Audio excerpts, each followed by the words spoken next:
out in Shanghai.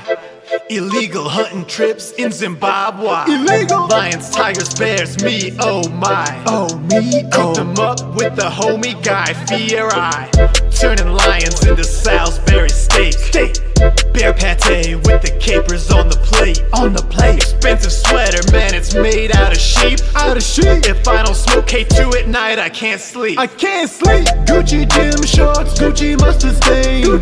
Sent a Gucci casket after John McCain. Rest in peace. Gucci hot dog, Gucci hole. I got the faces up. I got all that stuff set up, ready to go. It looks very important.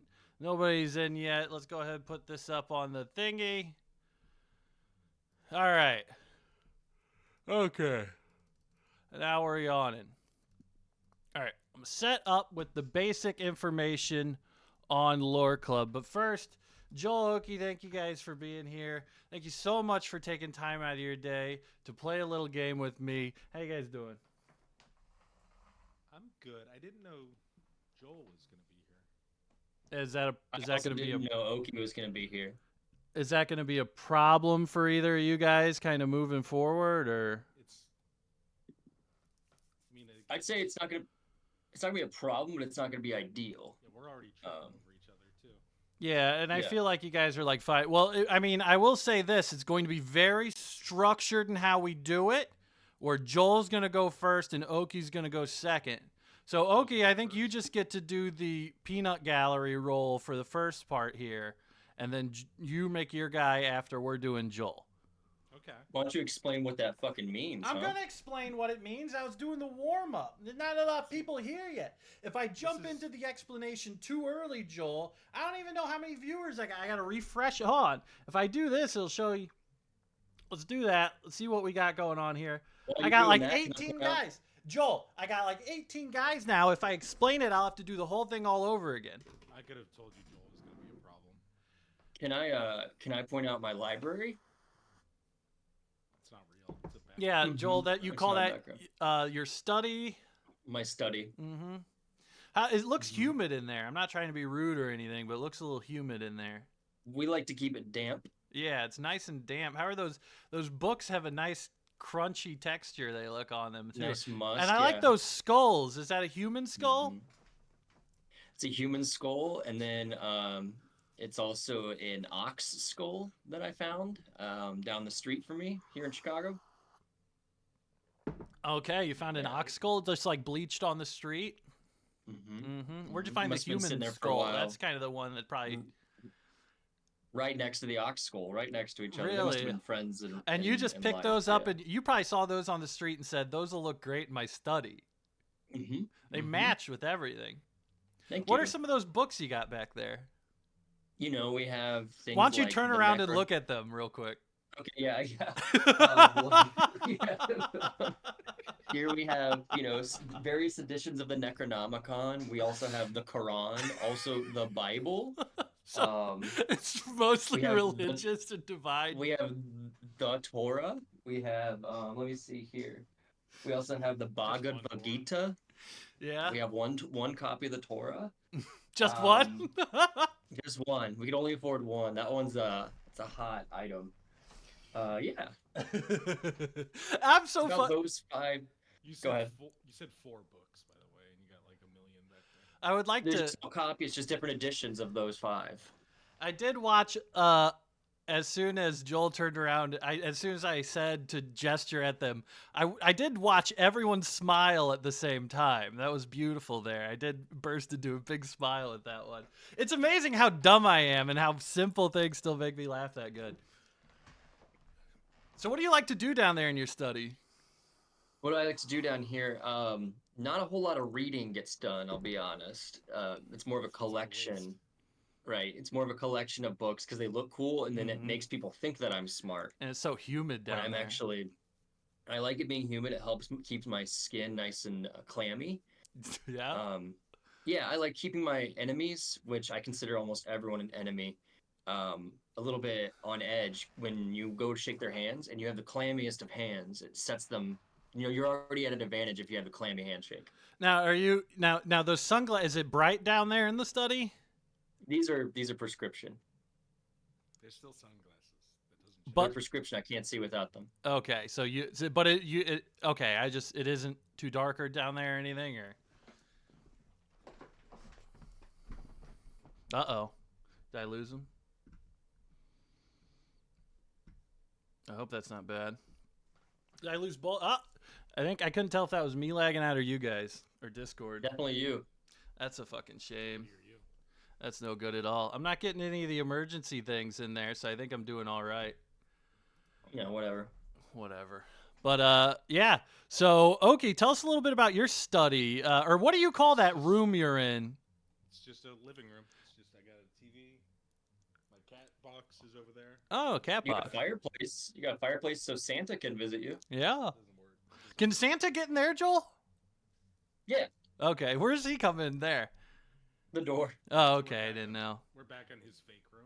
We're back on that. His Oh, tell his what tell us room? about your room. You got a nice TV. Yeah. Oh, I got Jack Okie up. It's a 32-inch TV. That's bigger than 32. Might as well jack everybody up a little bit for everybody. It's just the room is pretty small, so it's just a 32-inch TV. A cat box. I mean, do you have any kind of magic books or old books or anything musty or skulls or I got anything some in there? books. Yeah, I got. Do you have any like crystal it's kind of balls a or mess, but yeah? I got Ooh, a a book. Pepsi. I got a bookshelf. Oh, I got wow, some yeah. Pepsi. So it's kind of just like the same room as Joel's room, really. It's kind of just the same. Except it's real. It's not just like a picture. what? That he... My room's real. What is he saying? How could I that? How even could have it... like I have an actual skull too. I have a real Oh skull. wow, yeah, yeah. You guys have like the same stuff. It's like the same room. But this is why you invited us both on together, because we're like dark reflections of each other. Well, technically, I invited both of you on because, well, I invited Andrew. I invited all the original members of Lore Club, but Andrew couldn't make it. So now that we have reunited the original Lore Club, I have fantasized this now is the reboot of Lore Club, a thing that only us four knew about. So it doesn't have to be a reboot. It could just be. That's fine. I mean, I wanted to pay direct homage. You know, I thought that would be rude. I bet you guys were probably thinking, I wonder if he's going to pay direct homage. You guys were thinking that, right? What if it's Lore Club rebooted, Redux, Evangelion, All right, hold on a second. Alpha Blue? You're just So, saying words. Lore Club Redux. No, Lore Club rebooted, Redux, Evangelion, Rebooted. Alpha Blue. I ran out of ink in my pen. It's Wait, hold on. Wait, sorry. Lore Club rebooted. Okay, Lore this one Club has rebooted. ink. Redux, right? Redux, And then Evangelion, Evangelion, Alpha Blue. Alpha Blue. stupid. Okay. Do we acronym that to LCRREAB?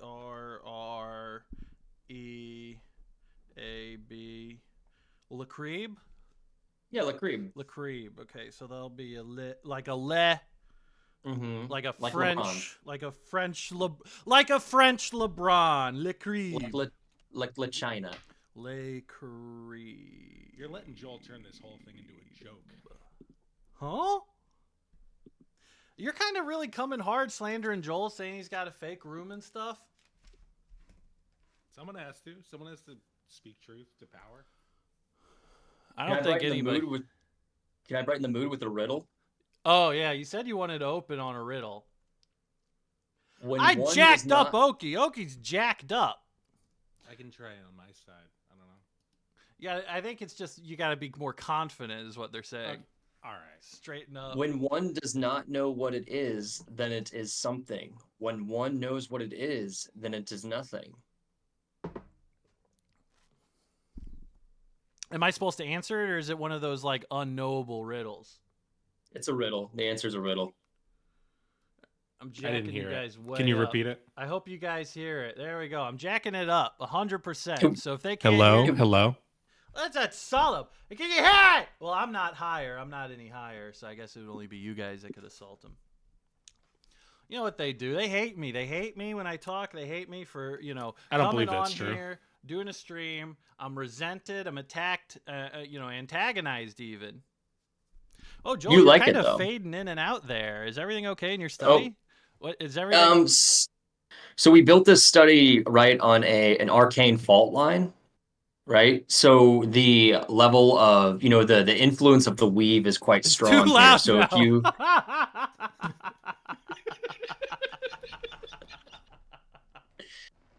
That was a spiteful turn up, so sorry. Go ahead. I was saying that the study is built perfectly on an arcanic line, and so, it's easy for you to phase in and out between reality and unreality. So just gotta watch where you sit, where you move a little bit. Yeah, there's You know, ley for lines example, everywhere. okay, Oh, okay, Joel. okay, Oh, okay, God. okay. You all right? Jesus Did It that- feels, You yeah. you look you look pallid. We're losing him again. Joel, are you there? Joel, oh, he's okay. You're back. Oh. Well, just as long as you're safe to go for an hour, then all right. Maybe I should start explaining this thing. So you guys ready to get going? Yeah. All right. First up, first initial day of Lore Club, 8/18/24. The first 3 official members of Lore Club are now Joel, Oki, and Branson. So what are we doing here? What is Lore Club? What's the whole point of all of this? Well, I want to create a campaign setting for a long campaign. I want to start streaming D&D again, rather than just sitting on my hands alone in my room and making up something that would just be, not that We know great. you weren't sitting on your hands. I had my hands up and I was typing at my computer, clapping away, and I came You were up with some not. great stuff. I don't want to do that again this time. I want to make it so that really I want to create a lore where nobody's really in charge. Where we're going to have a pantheon of 9 gods. I'm going to get 9 people to make those gods. After that, we're going to do civilizations. We're going to do some kings. We're going to do random facts about the world. We're going to do the first campaign is going to be, actually, let me pull up the document there. So once we have the first 9 gods, we're going to create a backstory of the world. I'm going to get a bunch of people to join me, whoever wants to join me, and we're going to spend 2 hours and we're going to write a Bible. That's my goal after we have the 9 gods is I'm going to get a bunch of people together, we're going to stream it, and we're going to try to write a Bible. So in order to comprehend all the random rolls and then later on making it sense, I am completely encouraging any contradictions at this point. There's going to be stuff, if you're the god of death, you might be asked, what's the afterlife? Just fucking say whatever. It's going to be somebody else's job to make that make sense. The gods just get to say things, they get to make decrees, and then everybody else gets to figure out how it works. There is a chance, too, that you can get contradicting domains like war and peace. Just we figure out a way to make that work no matter what. So once we have all the pantheons, I'm going to ask you guys questions about it. Let me cut to the god builder real quick here. So this is the order of operations we're doing for building the gods, right? The first thing we're going to do is your origin, right? You're going to see how this god was created. There's 4 different types. Once we get going, I'll go through them. Then we're going to roll an elemental domain. Then we're going to roll 2 more domains. Each of those domains are going to have different questions tied to them.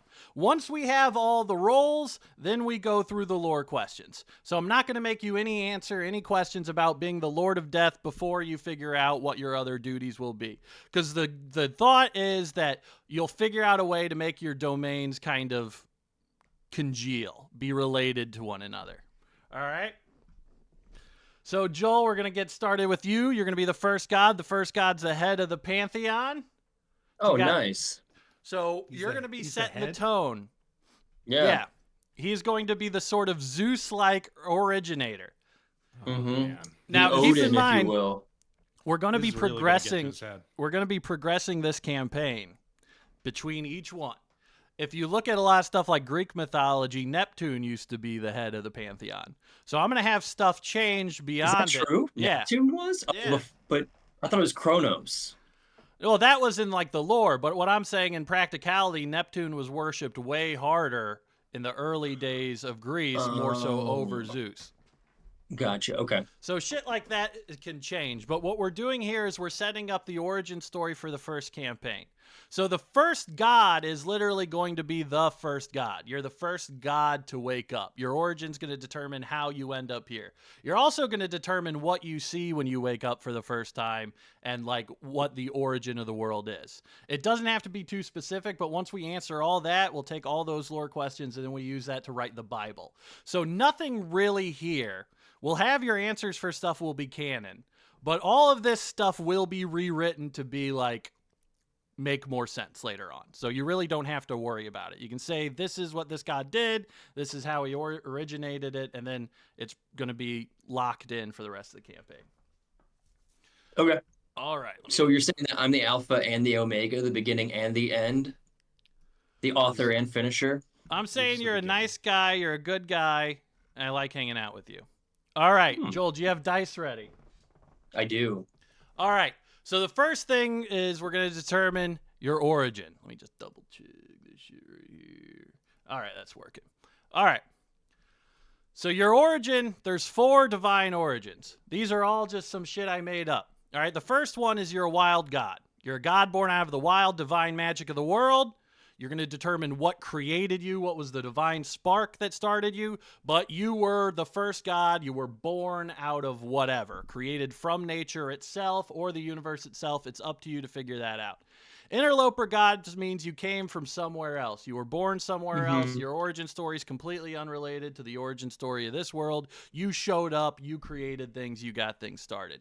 Like almost from like a different pantheon or from a different dimension. Okay. Sort of like how they have in like 5e, they'll have like, you know, crossover between different gods and different worlds, multiple worlds will worship Ogma, stuff like that. And then the third one is soul god, meaning you were born out of worship. You know those fish that worship stuff and it comes to be? Uatoa. Yeah, like those guys. That basically somebody believed in you so hard and got enough other people to do it that you spontaneously became to exist as a god. Okay. And the fourth one is the Enigma god. So even amongst divine beings, you don't fucking know. It's a fucking mystery. Ooh. You get to explain whatever. Fucking mysterious. We're shooting for a 4, baby. Well, I'll We tell are you shooting this. for a Before you Lovecraft roll, one. Joel, before you roll, you're going to have to do a couple different rolls, but you get one that you just get to override and you just get to pick.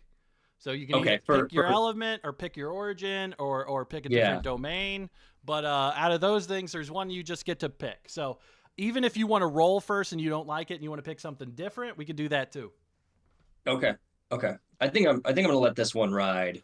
Because origin I don't really give too much of a shit about. No offense, Branson. No problem.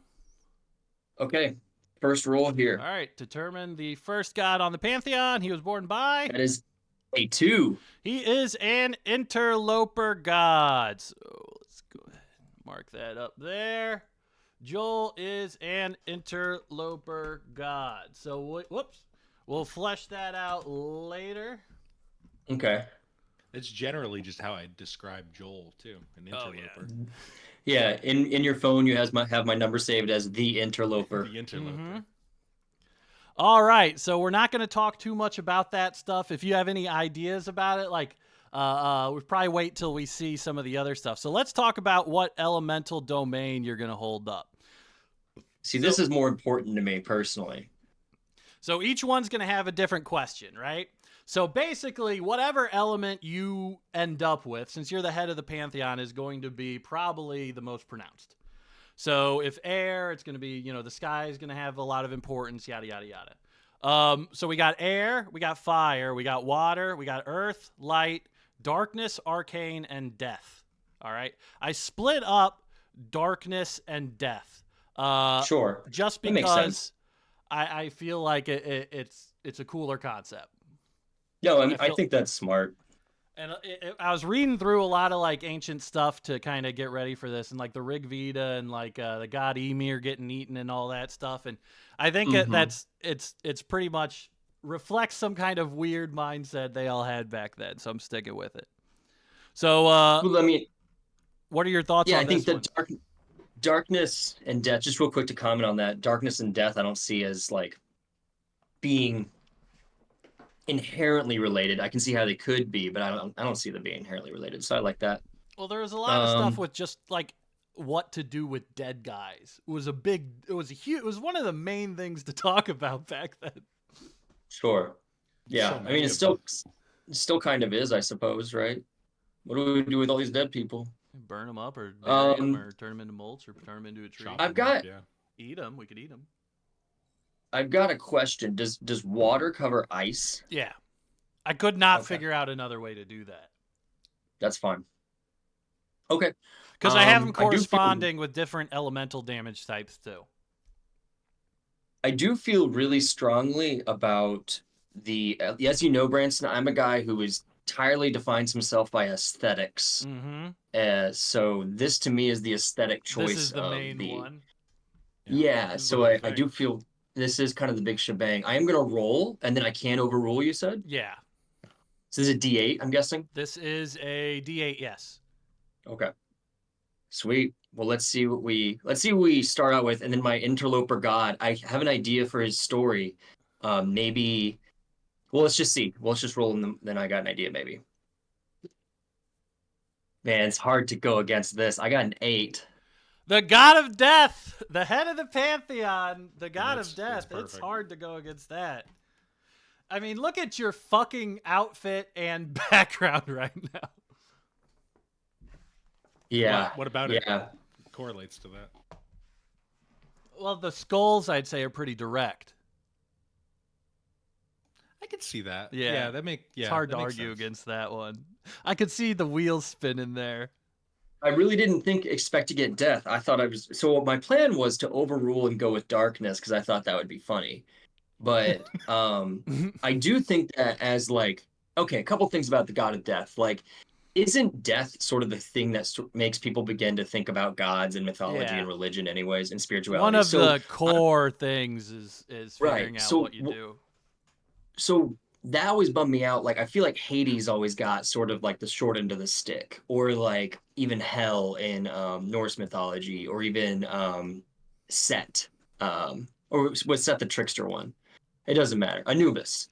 Yeah. They always kind of get like the like shafted, like oh, you deal with the part that everyone's most worried about. So I do kind of like the pantheon being built around a god of death. He's the big dog now. Yeah, I'm into it.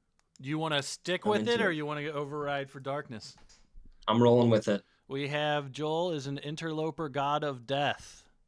Starting off Man, I'm gonna pretty get that. nice. I'm gonna get that tattooed on Could me I- somewhere. Could I offer a suggestion? Because I'm thinking interloper, god of death. I have an idea. I don't know, Joel. It's Ooh. totally up to you if you want to hear it. Oh, I'm all ears, man. You've got great ideas. Interloper, god of death. Maybe he killed his old pantheon. Now he's in a new fucking world. He's got to figure out how to start it, like from Oh shit. the foundation. So, I like it. My only thing is, do we want to make death inherently an antagonistic I'm thing? fucking up. Who said maybe it was the right thing to do? Oh, he did the right thing by by man. killing them all. Yeah, yeah. I don't know. I do It's- like that idea. Yeah. That This is Here's your what I was god, thinking. Swirl Here's- it around. what I was thinking originally was that he I'm only saying he because it's me, right, in my mind right now. Right. And gods are boys. Right. And that he had maybe a different element, a different domain, a different sort of responsibility in the old pantheon, and then moving to the other one, Ooh, that's nice. took on a new mantle. Like and he okay, wanted like to- you he was like, this time I'm going to be the god of death. and maybe yeah, exactly. Like maybe in his old pantheon he didn't respect how the other god was really dealing with death. And so, okay, I do like the idea of maybe some sort of a usurpation happened. Yeah. Well, what's some your sort of idea uprising. about like the power level of gods as well? Like, are these just really super powered people that act like mortals act to you, or what's your like? Yeah. Are they something I think- alien and foreign? Are they human-like? Okie, you want to field that while I gather my thoughts? I like I kind of don't like the ideas of gods. Just like if we're like this is the base of the campaign. If they're just like demi-humans, basically, like they're Yeah. super powered humans, I kind of don't like that. I think they should be like elemental forces that are like, okay, it's a whole other league. Like maybe you're not going to be really fighting them in their full form in a D&D campaign setting. They wouldn't have a stat block. I always So- feel like Greek gods just kind of act like World of Warcraft GMs, where they just kind of go into the world and they just like they can turn a guy into a sheep, or their powers never really Nothing's definitive. Yeah, they're just kind of fuckers, little fuckers going around. Agreed, but I do like them having avatars that of then course. can Oh, interact yeah. directly with the people. But I do think I agree, and also like, as much as I love JRPGs, I think it should be very, very, very difficult to outright kill a god, not just like sometimes, in especially in Greek and Norse mythology, you can just kill a god. Like it's not that big of a deal. I mean, in this, you are in charge of the domain of death. You not only decide you decide if people die. You decide what happens when we do the lore. The main thing with the god of death is like, okay, what happens when they die? Yeah. I think the but other I think- domains can kind of help reflect that one a little bit too. I think I agree with Oki though that I like it being more intrinsically related to the very tapestry of the world and the cosmos, rather than just like, oh, that's a really strong dude. Yeah, like they just cannot be known. The gods can really. It's almost like we're dogs to gods. So how much can a dog understand about a guy's life? Dude, dogs They're- are fucking stupid. Everyone talks about how really dumb. fucking smart. They're so dumb, dude. Is it just because you're hanging out with Huck? Huck doesn't live here anymore. Oh yeah, I forgot. I just hang out with Tuvia and Phyllis all day. Dude, cats are even stupider than dogs. They're really so dumb. Really? They're stupid. There's no one talks about it. They're so fucking stupid. And guess what? Animals can't fucking do anything. Fucking birds are even dumber than fucking cats, dude. Yeah. I don't think that's true. I think birds are a little smarter than cats. No, that Xiao Pang dog, man. I hope he gets what he deserves. Should we move on? Yes. Okay. So you're the god of death, interloper god. Let's go down to the domains. I'm gonna need you to grab a D20 for this motherfucker.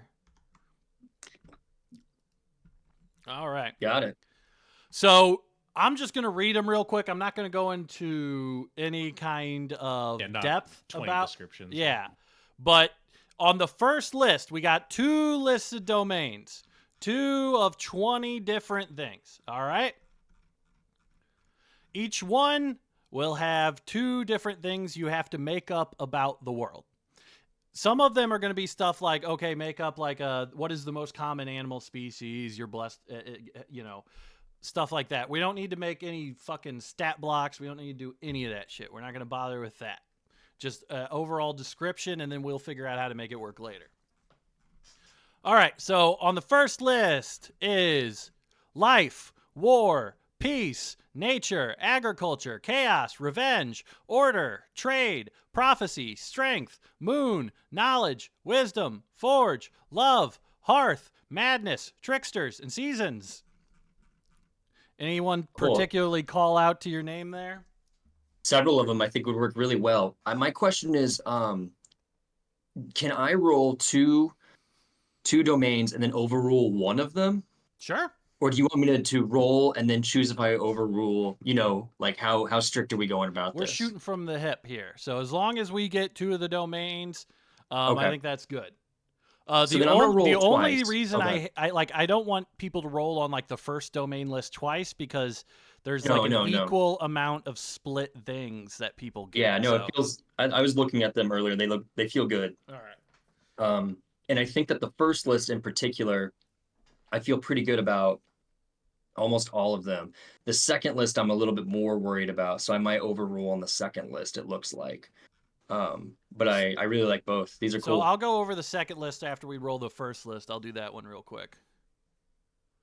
Okay. Let's just roll one then, and then I'm gonna if I can just reserve, I might overrule my first list if it's super shitty. But I'll Do just it. roll right now. All right, do it. Why am I like slightly nervous about this? So You important. should be. So Shut up, important. Oki. It matters. Buddy, you're the fucking head of the pantheon. This is big stuff. I kind of like this, y'all. I got 3, which is peace. Nice. That's pretty All cool. right, I like that. I'm guessing, are you sticking with that one? I think so, man. I was really thinking because like you think God of Death and immediately you're like, oh, it's a god of skulls and it's a god of like pestilence and all this stuff. But I kind of like the more. I don't want to say like. I mean, we always do this as like Westerners, but like it is a little bit more Buddhist to just accept, death, um, as a common occurrence. So I kind of like that a little bit more mixed in with more of the Roman gods and Greek gods, mixed in with those sort of aesthetics. I think that'd be a cool kind of approach to it. And especially if he was an interloper god, maybe he did some atrocity like Oki was Oh, talking about yeah. to the old pantheon, and then in an effort to find peace. Mm-hmm. And now he's like, Like when yeah, like chill out now. 55-year-old guys that work in like the oil industry retire to be like the CEO of a nonprofit.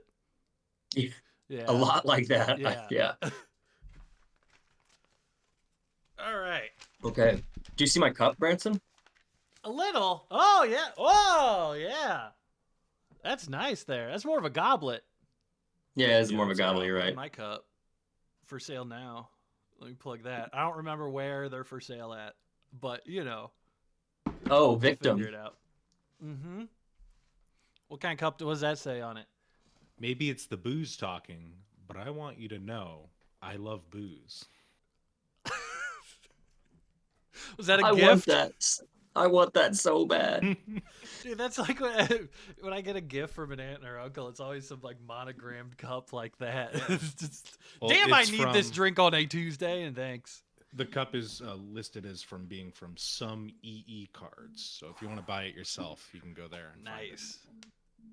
Shout out to 2009 Some Twitter. EE cards.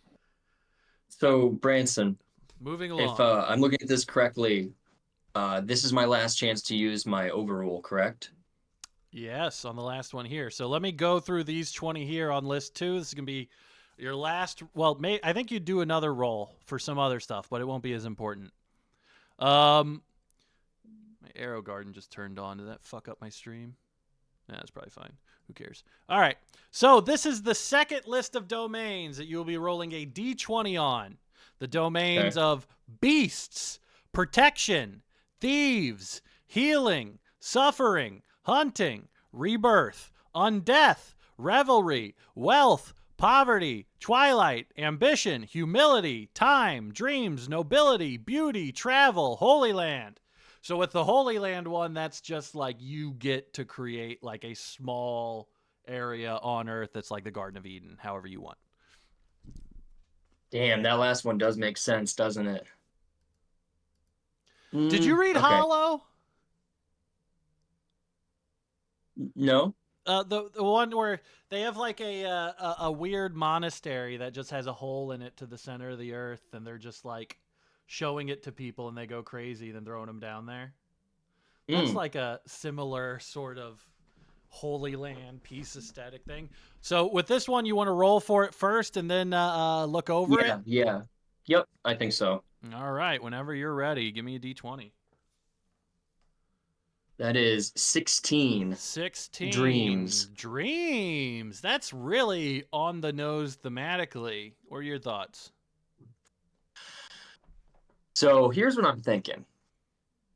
I'm thinking that the more I think about like this interloper god, maybe I like also thinking of gods as like they sometimes don't have choices, like they don't model the whole world off after themselves. So I'm thinking I'm going to completely just not even touch my overrule and just accept Nice. the roles. I mean, that's a And- pretty good fucking load out there, I gotta admit. What was the second one you got? What did you Dreams. Dreams. The god of death, the interloper god of death, peace, and dreams. All right. So each god is like 3 domains, basically. Is the idea. Yes. And I think the first one defines more the aesthetic. The elemental kind of force energy. Right. All right. Especially in terms of spells and stuff like that. Yeah. I feel good. All right. Let's pull Feel good about that those real rolls. Quick here. Okay, so we have that stuff set in. Let me condense that. What now? I can type that in, Branson. I got it in right now. I got it on the stream. All right.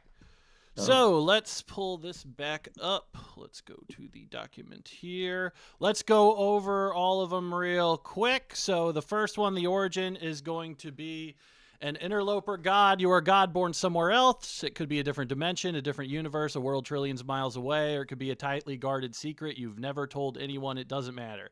You've ascended and claimed your godhood, and you left everything you knew behind to forge a new start in your own world. So you don't have to tell us where you arrived from, Joel. That's up to you if you want to say that. All that you have to say is, what did you see when you arrived? In this new land. Mm-hmm. So he just kind of wakes up after this previous life that he was in, correct? You have arrived at a brand new world, a raw world. You don't know if it's already established. If you create the world you see, you come across a primitive world that already has stuff on it. But what do you see when you get here? I think it is a primitive world, right? But where there is already some sort of existence, but maybe not like a whole lot of order.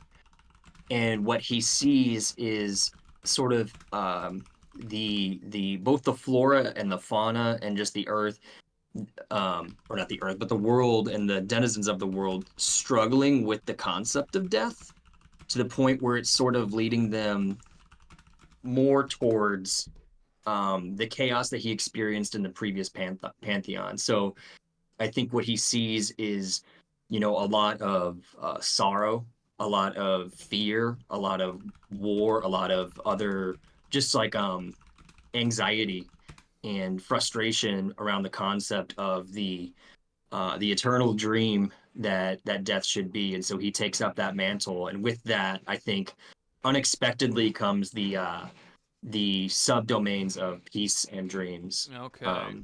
So I don't know if that's too vague, but I think No. he sees strife and anxiety.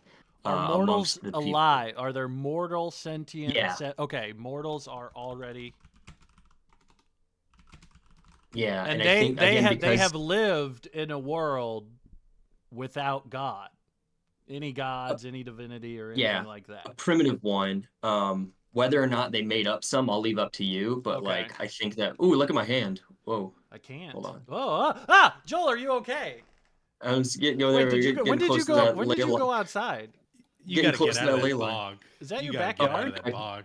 I went into the backyard for a second. Oh, I yeah. didn't know that. Yeah. But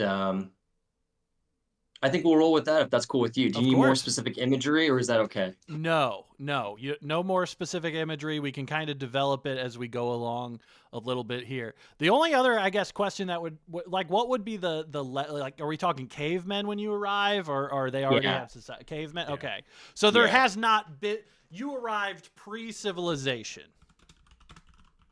Yes, exactly. Perfect. Okay. And I think that when death comes in, I think that people don't have customs as to how to bury or how to properly mourn, and it's just very confused that death exists, and we can talk about the soul situation later on. That's immediately coming up next. Yeah. Oh, The juicy stuff. Yeah, and they're just leaving their dead out for right, sun and it's to just bake causing out. just carrion everywhere, just fucking gross shit. Oh, It's it not good. stinks. It's gotta stink. It just, that's the main thing, is it just Oh, smells it does bad. have to stink. Yeah, it definitely does have to stink. You just wake up in a new world and you're already going and you're puking. Just, This place sucks. Yeah, I'm cool with that. All right, on to the domain of death. This god's domain is the realm of death, disease, and change. It administers the world of the dead and governs its rules. What happens to people when they die? Is there an afterlife? Are people judged? Do they have souls? And if yes, what happens to them? You're also going to be determining a dark age. You have to determine there's going to be 5 campaigns that take place during this. One of them's going to, the first one can't have a dark age, but after that, all of them are going to have a dark age. You're going to determine which one's going to have a dark age. So basically, if you roll a 1, the second campaign's going to be during a completely nasty dark age climate. So First question is though, is the death stuff. Are there souls? What happens to you when you die? Where do they go? Okay. I do like the idea of like what we would call a soul. I think that's neat in D or like in TTRPG universes. So I do want to hold on to that. But here's what I'm thinking. I don't like it when souls just like disappear entirely. So I think what he's kind of does is like he tries to almost reappropriate the souls for different sort of tasks or like use not for his own like doing, but like the souls are then sort of like repurposed back into the world to either like help trees grow or to help inspire people or to help with like Recycling. yeah, exactly. It is like a recycling service to where they come back into the world, into the cosmos, into the stars where they kind of need be. So I think that's based on like, first of all, if you were like a truly, um, I don't want to say devout person, but you were like a morally consistent person with your own beliefs, and you were like, we'll just say the word virtuous for now, that you might be able to take on more of a larger role in the world. But if you're just an absolute like pissant loser, or even like, I don't know, heaven forbid you were an infant that died quickly, you get kind of a tinier role. That way we don't have the Losers same get amount of shit souls. roles Yeah, in death. I like the yeah, term losers. yeah. That's a good one. Let's use that. I honestly Um, think that primitive people really would have resonated with that guy's a loser. That can be understood mhm, Yeah. across generations. He doesn't. mhm. He has no part in mammoth hunts. He's not a. He's So not drying out the cow hides. He's no, he's a loser. He can't even hit a rabbit with a stick. fuck, dude. He's got to borrow his dad's stick to go hunting. That sucks. And I think we doesn't can even have his own yurt. flesh out the ideas of like what those different um tasks or uh different realms or areas that these souls go to. We can flesh that out later on. So in But terms of like an afterlife, then there really is not really a designated location for the afterlife. Souls are getting reappropriated and living. It's all the material plane. So a lot of dead living harmoniously with civil, I like the think that world. there's probably like different realms, like I don't think you just see the souls floating around everywhere, Yeah. but That could be cool though.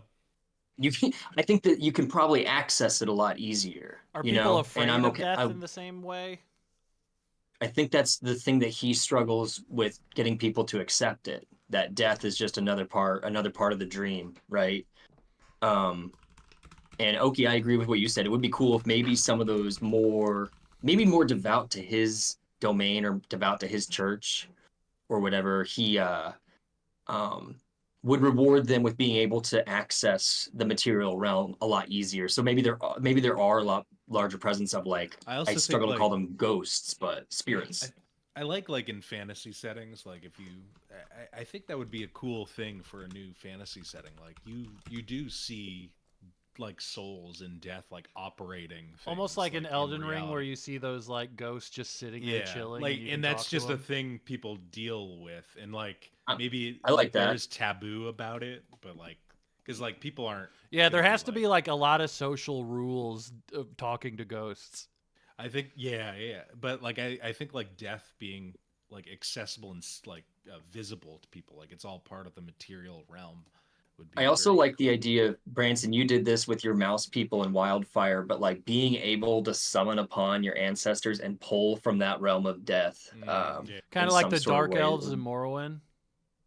yeah. Like they Yeah, had kind of yeah, holy necromancy where it wasn't considered like taboo. right, exactly. So I like that. And again, death is being more of I'm trying to think of like a logo that's not just a goddamn skull, but something that is closer to the idea of peace and reoccurrence and I You like the word just recycling. God's I got to like have a logo. yeah. What if it's just the recycling logo? but Some like reworking of the with recycling but logo. with bones or something instead. Yeah, Yeah, yeah, that'd be pretty. I think I like that a lot actually. yeah. All right. So, the only thing I guess I would say then is, when people die, the process is their soul leaves their body. Is there a process in which they go to the afterlife? Yeah. How about this? I think that because burial rites is such an important part of like understanding a civilization, that I think that's a huge deal. And this actually goes back to Elden Ring a little bit too. If people are not buried properly, they probably have a lot harder time to access this world, this other realm, where then they're sort of delineated to their afterlife tasks or jobs or whatever.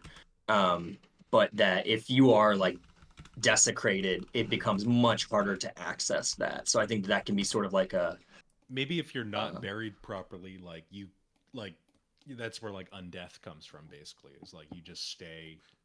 That would also Undead explain in why some you're not in fashion. charge of the domain of undeath. You really don't have which would be undeath. taboo Yeah. then, right? So Yeah, then, but yeah, yeah. between life and death would still be considered like a. So like know- battlefields are filled with like like ghouls and like. I guess carrion like creatures the and closest things thing would be like Kelemvor, Yeah. like a neutral death god. So someone asked all the souls who died before who were not buried properly Oh, and good causing all the question. chaos. Good I was question. thinking about taking all of them and just making them into like my seraphim or angels or demons or whatever. Like they immediately become the servants of the god of death. Like just no questions asked. There's nowhere else for you to go. You've been Immediately. into the army. So really, in the servant, in the cadre of the servant of death, the god of death, is every single human ancestor. Yeah, the ancestors of. So everyone who died before you arrived is in your Yes. service. So Yes. really, they're all like 10,000-year-old souls of like cavemen warriors. And like think that they were just like kind of floating around like trapped smoke in a jar, just not doing anything. Yeah. And then we could explain demons or something else by being the ones that weren't able to make it to your service or Right. who Or rejected resisted, something. yeah, resisted. Or You. resisted, yeah. I like. Maybe we can if you- associate that into the dark age of plague, actually, and have it almost be like a soul rot kind of thing. I was thinking, kind of maybe a little off topic, but you had the dream component too. I think the idea of like that was like how you start announcing yourself in this new pantheon to like people, and that's where they start like recognizing that there is something here to bring order to all the chaos. That's Which I also like as a mechanic too, in terms of just doing a campaign of like embracing the idea that there is a reason why people have dreams, and it's from one particular source. I'm not saying that other gods can't force dreams, but there is this precedent set forth that people started burying their dead loved ones because they had dreams about how to do it properly. Yeah. Like you were saying, like that's the initial line of communication, right? Okay. Other gods and would it's be a- able to it's a communicate magic- through yeah. dreams, but dreams in general is your turf. That's your maybe turf. they got to pay some sort of like tax basically to you in some godly fashion to access Yeah. dreams and dream communication. Like the way I have domains set up is very territorial. Like if you're the in charge of the domain of fire and some other god tells you what to do about fire, I imagine you blow your fucking lid at them. I mean, in a Discworld, the Terry Pratchett books, like there's one god, like every god can like access lightning and stuff, but they all got to pay a tax to access thunder and like the sound of thunder and like announcing themselves. Yeah. Alright. Or at least some sort of homage. Make like it doesn't make like some Yeah. sort of not even fealty necessarily, but like some sort of like even getting like, hey, do I have permission to do this or something? Yeah. Yeah. Cool. All right. So the next one is you got a D4 handy, Joel? Yeah. So when we're doing 5 campaigns, I imagined 5 rough periods of time. The first campaign is going to be like late Bronze Age. Second one's going to be like 0 AD Jesus time. Then we'll do like a 600. Then we'll do 1,000. Then we'll do like a late medieval 1400. That'll be the last one I imagine kind of it going on. So the D4 is going to be the first one can't be a dark age, but you're going to determine what the dark age of the world in terms of history is going to be. So a 1 would be, Jesus time, 0 AD, Roman Empire, big bad. And then 3 would be more further along medieval dark ages, Islamic golden age, and then like a late medieval classic fantasy setting would be the last one. So I'm rolling for that. Yeah, so you're rolling to see when this world is going to have its darkest age. Experience a dark age. Yeah. Okay. I was kind of hoping for a 4 just because I thought that'd be interesting, but I got a 1. A 1, so it's going to be the Jesus time. It's going to be the second campaign is going to be the Dark Age. And incorporate the spirits who couldn't. The original spirits. You know what? I'll just leave it blank. If I want to make that, we'll do that later. I'm not going to plan too much in advance. Second campaign is the Dark Age. 0D.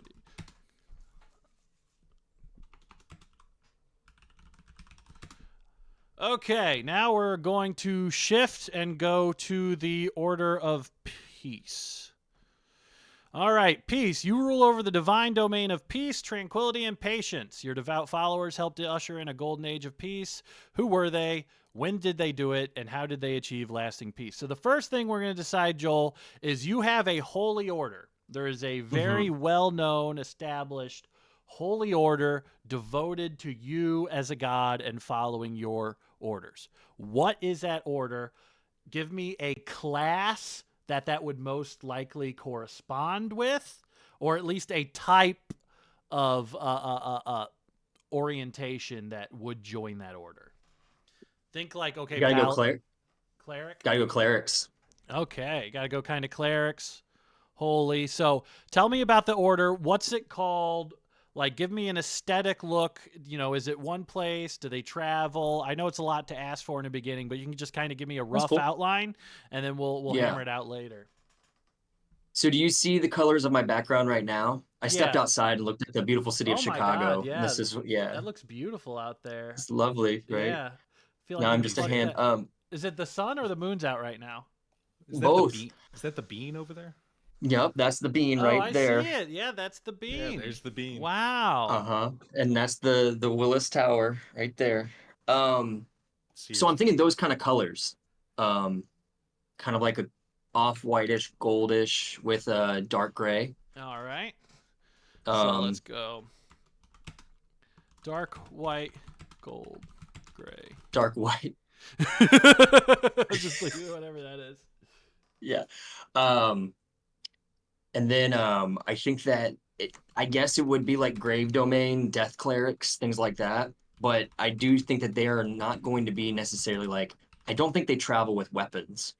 They more use obviously like their magic and more importantly their words.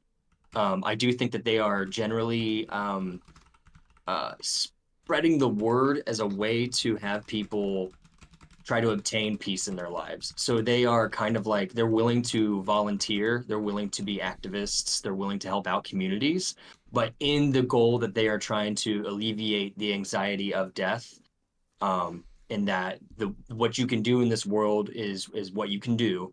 And after that, your task will be decided and given unto you by the god of death, you know.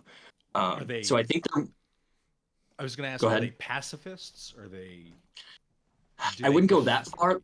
I think that they would be fine with. I just don't think they carry weapons, right? Yeah. So they might use magic to like instill. And, yeah, and I think that they'd be fine with joining up with like a war troop. But I would.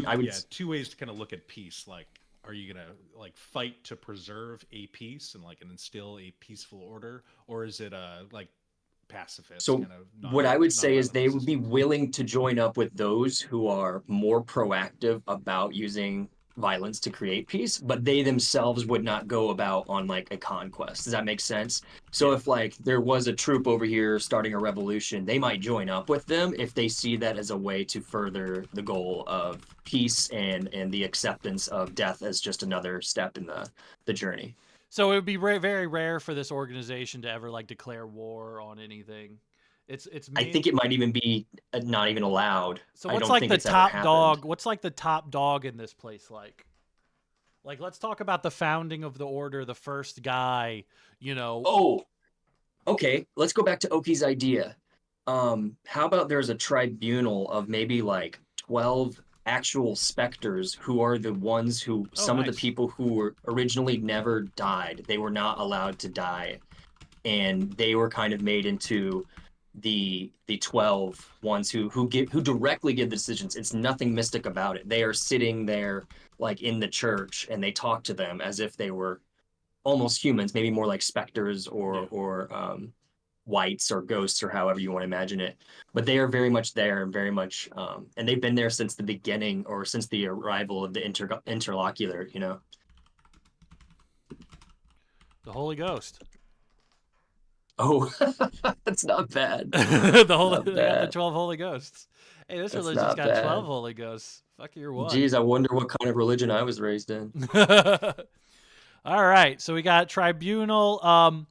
What's like so the top dog, leadership, right? Is that like a pope-like figure? What kind of power? No, it's just those 12.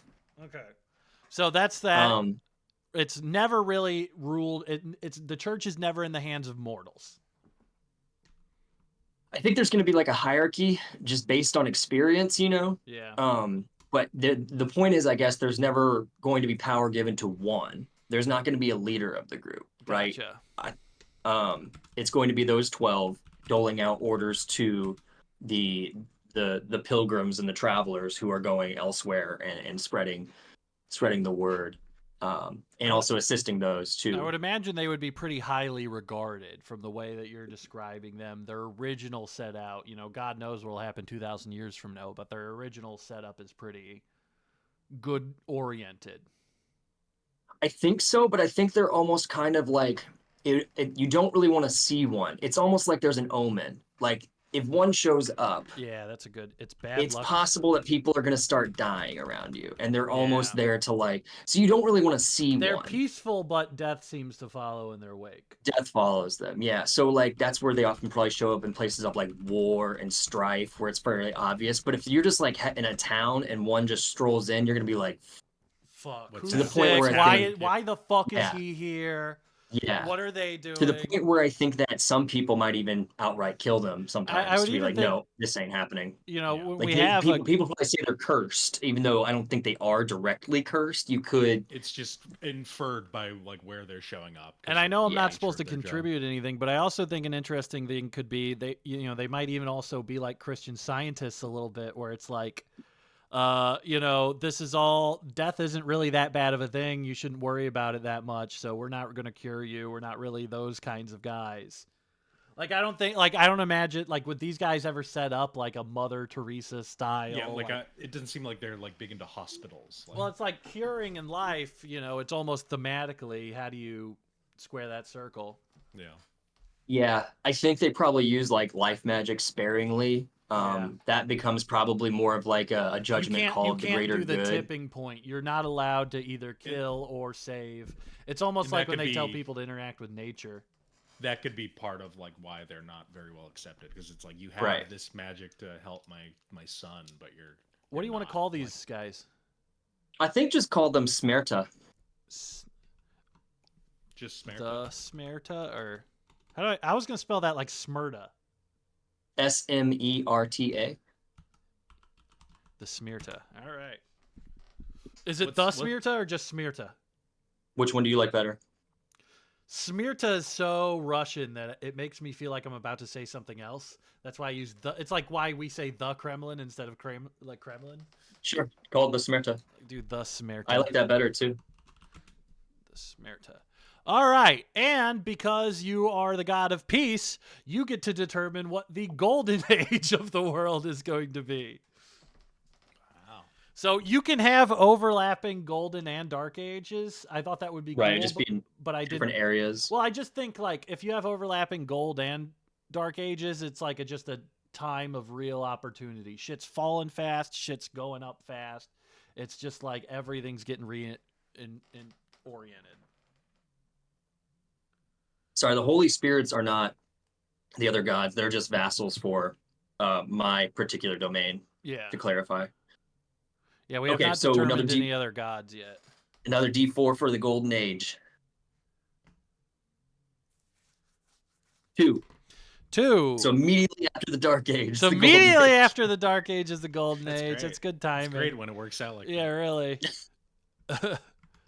But But that can be kind of cool because maybe I don't know what caused the Dark Age, but there was a very, very strong effort to right the wrongs of well, Yeah. the wrongs, the downfalls of the Dark Age, and so maybe in some ways people were successful.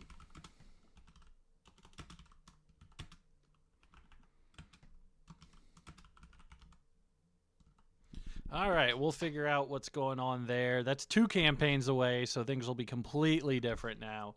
All right, let's go on to the final one. Let's go to Dreams. Which one was that? Well, Number I like 16?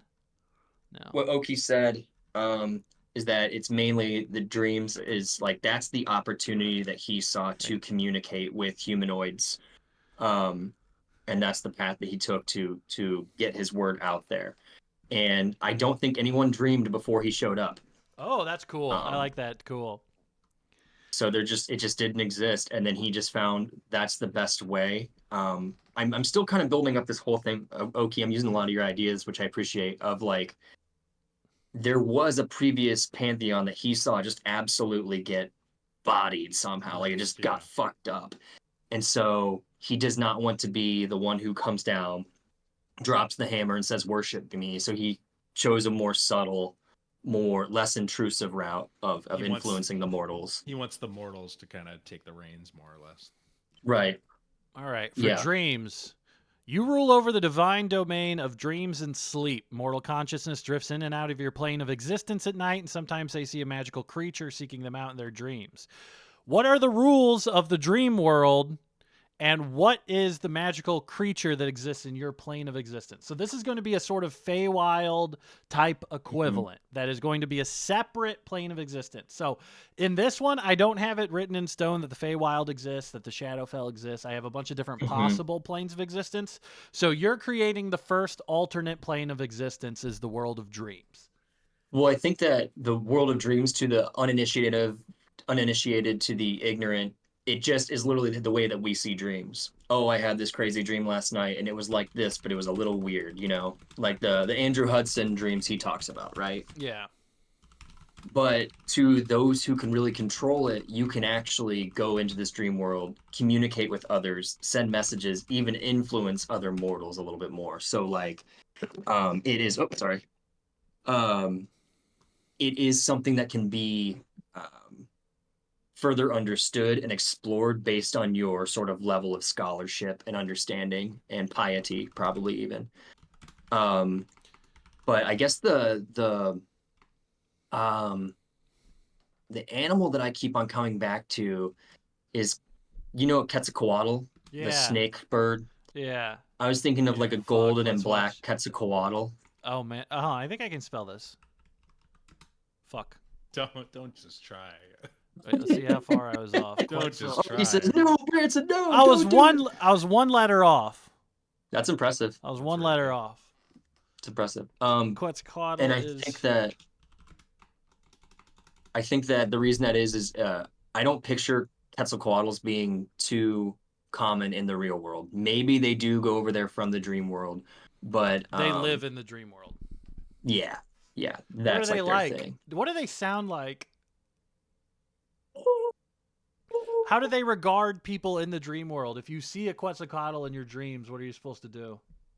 I think they communicate. Yeah, they're the Obviously, messengers, yeah. If you see one, then that's like an omen. Like that's probably, it could be bad or good. Depends on how you think about, life and death. But they make eye contact with you and communicate with you telepathically, and they probably are somewhat intimidating and sort of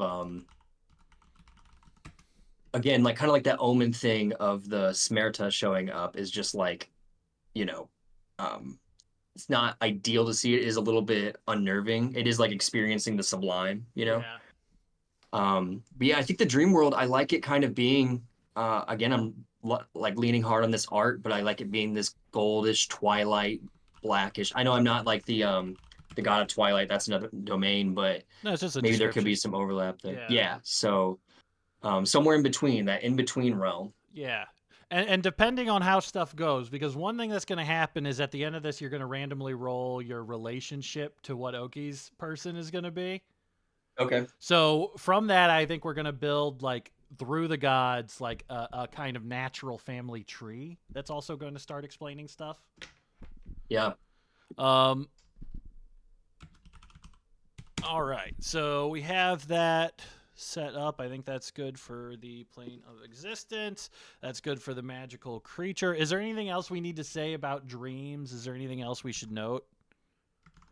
I guess again, like the important thing is that they can be utilized by the people who have trained themselves to understand it. Yeah.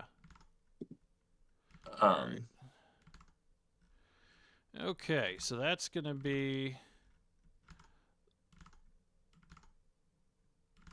that then. So let me go back to the order of operations here. See, we have that. Go back to the top here. Now we're just doing lore questions. So we're going over this real quick. All right. So, I'm going to ask you some questions about your interactions with mortals. Do you have a name yet? Do you have an appearance? Okay, let's get the good stuff in. We're going to do name and appearance. I don't have an appearance, but I can come back to that, right? Yes. Okay. Actually, I got a appearance now. All right. Wow. Which one do you want to do first? Name or appearance? The name is Myrtu. Myrtu. Myrtu. All right. What does that mean in Russian? It's not Russian. Oh. All right. It's a bastardization of the Sanskrit word meaning death. Oh, neat.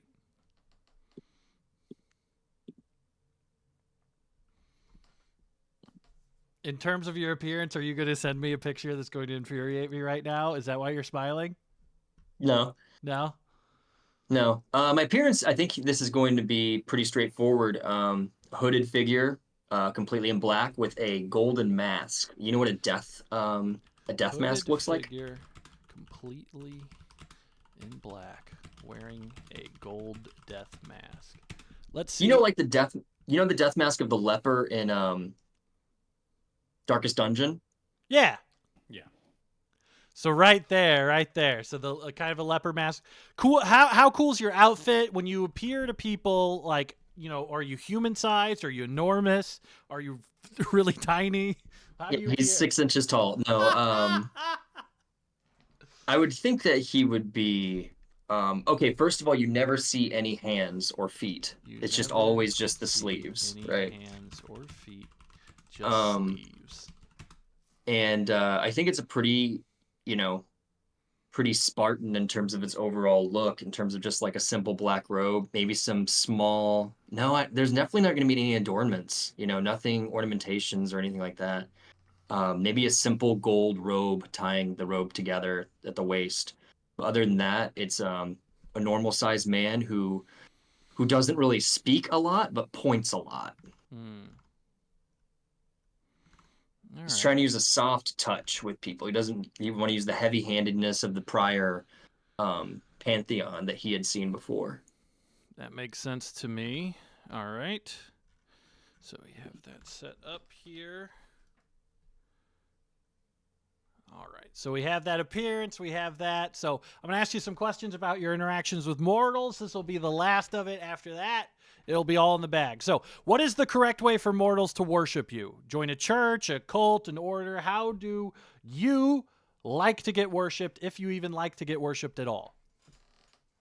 I think the proper way to worship is if you join the army or the order of the Smerta. If you join the Smerta, then that's a whole different other thing. Then you've become essentially a zealot, a priest, a brother, whatever you want to call it, sister, whatever. But normally it's just like you should respect the dead, bury them properly, and just don't freak out. You know, just none of this freaking out shit. Like none of this losing your mind over the shit that doesn't matter. I really like just don't freak out. Like, Well, because I don't think he wants there to be like churches in every just be cool. He wants people to. village. Inherently, this god just wants people to fucking settle down. Yeah. Just fucking settle. Just you're gonna die. Just settle down. Yep. Just chill. I like just the idea of a preach just going, don't freak out, just stop freaking out. Do you have an idea of what Myrtu did before, like in the old pantheon? I was gonna wait until we rolled yours to really make hard decisions on that, and then I don't know. I don't Are want you to good like. for time, Joel? Yeah, I'm good. Yeah. Okay. All right. I was gonna wait for you to go, Oki, and then maybe we could maybe Yeah. piece something together there. But I think that I kind of like what you said. He either did kill all of them, or maybe it's unknown. Yeah. He either did kill all of them, or just fucking left them to find a maybe more fertile ground. The thing I'm struggling with the most is like the symbol or the symbols. Like obviously, like a Quetzalcoatl would be like one of the That's symbols. a good symbol. A death mask would be one of the symbols, but I want something a little bit more I don't a little think you're more trying to subtle. So scare your god wouldn't be trying to scare people. So like mm-mm. heavy imagery would skull would be, you know. No, absolutely not. Yeah, it's got to be something relating to the recycling. I think like that kind of something to emblemize that process. like a recurrence. Yeah. I'll look at some stuff and get back to you about that one. All right. So how does sorry, not Smyrta. How does Myrtu, am I pronouncing that right? Sure. Myrtu? Can you Whatever say one. can you say Let's it? go with let's go with Myrtu. Myrtu? Myrtu sounds like Mewtwo's Yeah. too much. So let's go with Myrtu? Myrtu. Myrtu. Okay.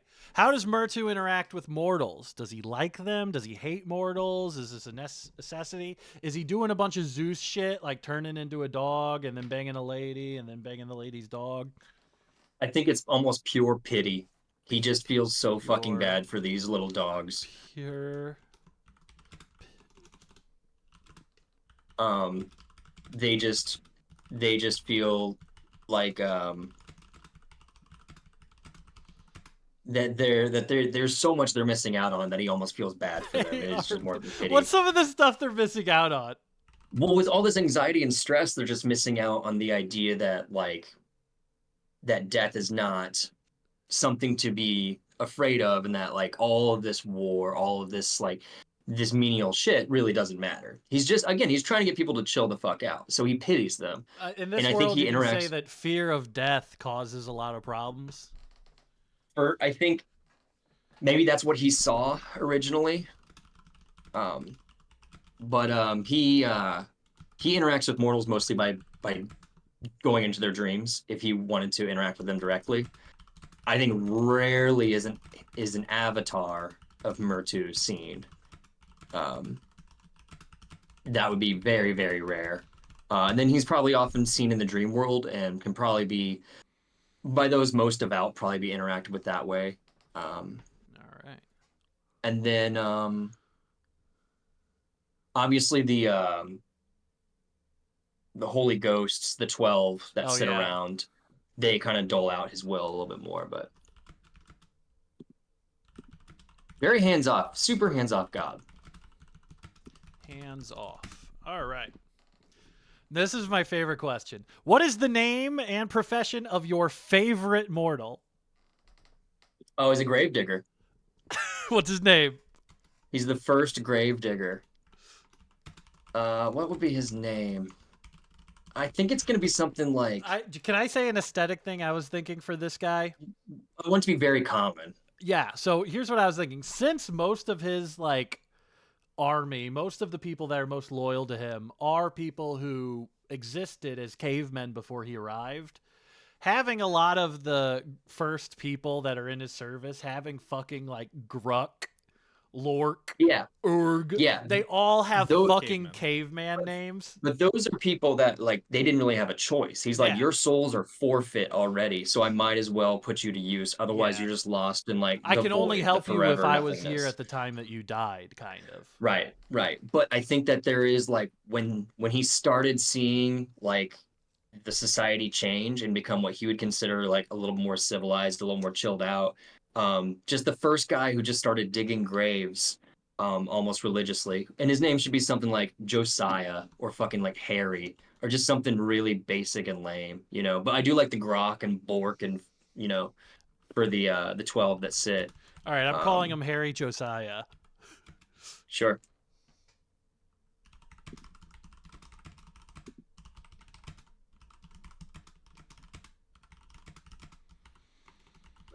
I always like having like the grave digger aesthetic in any kind of video game.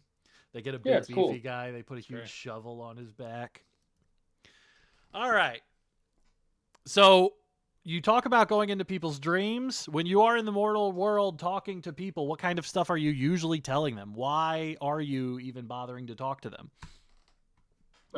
Again, I think it's when and with very few words, and the words are usually gonna be like a low hissing whisper, only a couple of times. There's a lot more pointing. Think about like the Ghost of Christmas Future, from Christmas Carol, like that sort of talking. But I think it's largely going to be in leading up to large.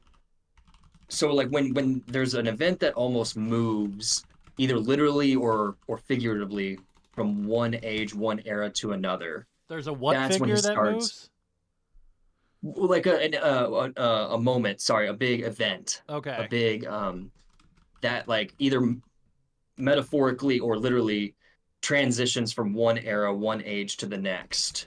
That's when he starts probably appearing to people to kind of like So hopefully give them some guidance. so basically he's kind of like when I play like Crusader Kings 3 and I Mm. just fast forward like 20 years. Mhm. He's and then he checks in and goes, "Okay, what are you guys doing here?" He almost has like a clock where he's like periodically dropping in to check on the kids. I think he's making sure that everything is running smoothly, but he doesn't really want to touch anything too much until it feels like a larger event. And again, this probably goes into like the idea that the Smerta are cursed or that they are ominous beings because they don't really want to see you because that's going to shift the status quo Hmm, for better or worse, usually something with death.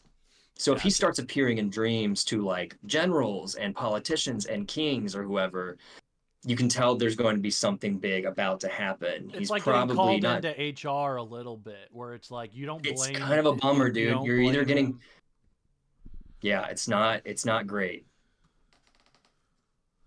All I'd right. imagine he'd be ignored by like powerful people a lot too, because Oh like yeah, I think he's a very useless in terms of a god to worship. I think don't think he's a very useful no, god to worship. Yeah. he doesn't give you what you need when you're like trying to make money Well, if moves. you do the stuff No. that you think he likes, he probably doesn't even notice.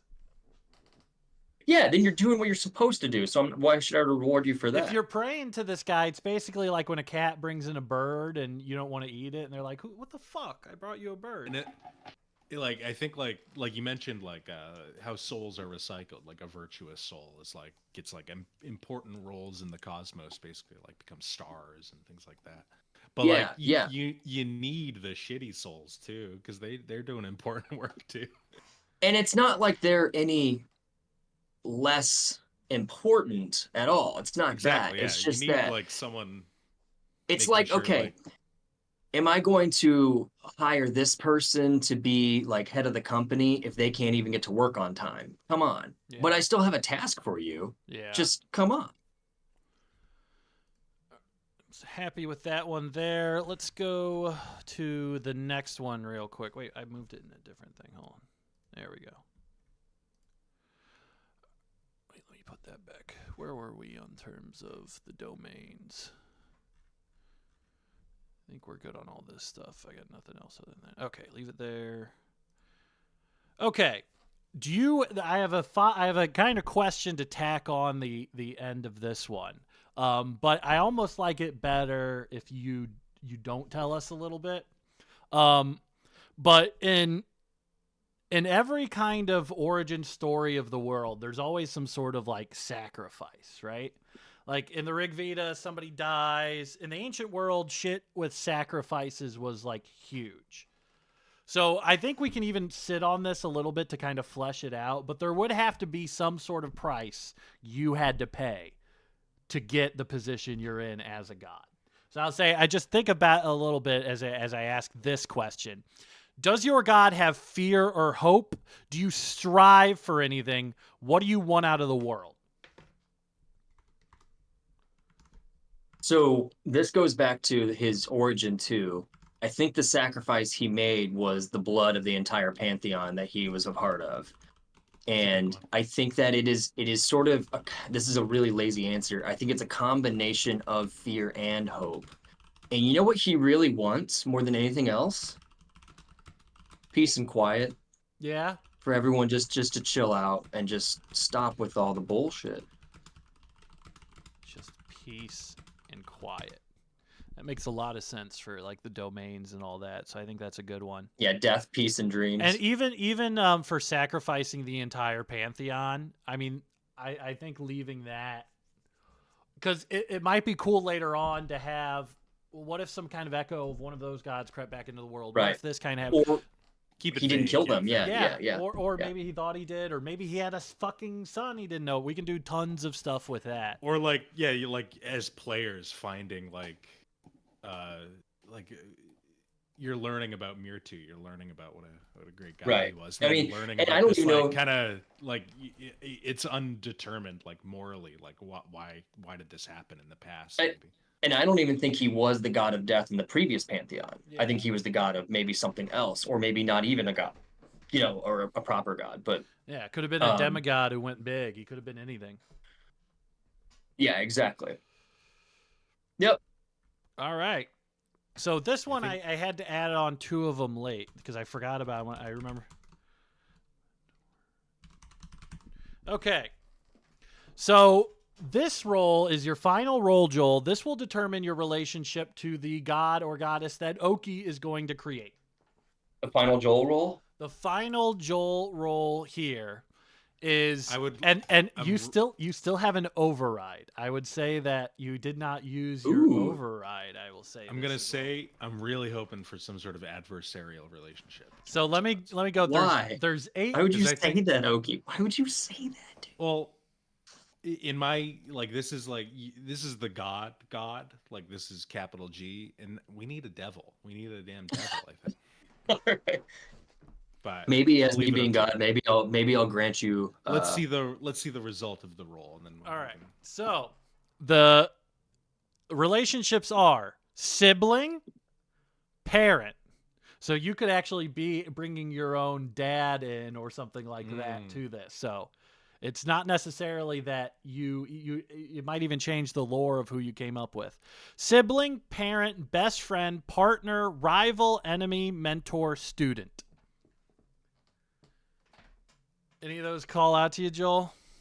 I mean, I really want Oki to be my student. And I want to be his mentor. I'd be so pissed if you did. That does not mean you cannot go against him.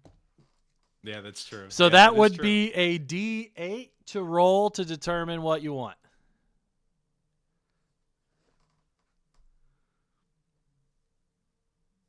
I like how you put letters here rather than numbers. I tried, and I had already done the numbers. It was hard to work out. legitimately rolled a 7. A 7 would be mentor. So that means Oki is your mentor, not your... Wait, I actually worded this. Does this mean... No, you that- said it'd be my relationship to them, which would be mentor to student. Yeah. Okay, yep. So then you are his mentor. You either... That doesn't necessarily mean you brought them in from another world. It will be up to Oki to decide where he So came from. let me talk this out though. Let's hear it. Man, I'm like glowing right now because the sun is just hitting. You're It's beautiful. behind you though. The sun's behind you. That's the sun moon. Oh, Something in the dreamscape you would understand in my my realm. mistake. So I think that all good myths generally start with tension and with sort of a binary, right? They generally have some sort of combat at the heart of it, right? Mhm. Zeus and Kronos, and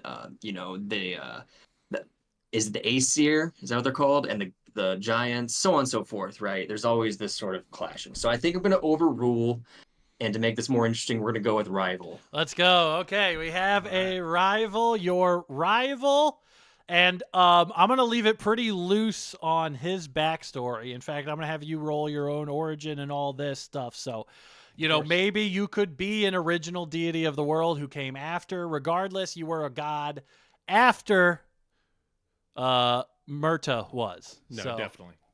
all right, let's go ahead and let me get this set up here. That's Sweet, that gonna was fun. Yeah, I'm thank you excited to so see much. what Oki comes up with. Yeah, this is a You very know, honestly, I thought this was comprehensive- gonna suck ass. I thought this was not gonna be Same, fun. same. All No, this is a right. very comprehensive table system well, you got here. I I'm wanted to impressed. make it at least last an hour, so let's go ahead. I wanted to just have that in there.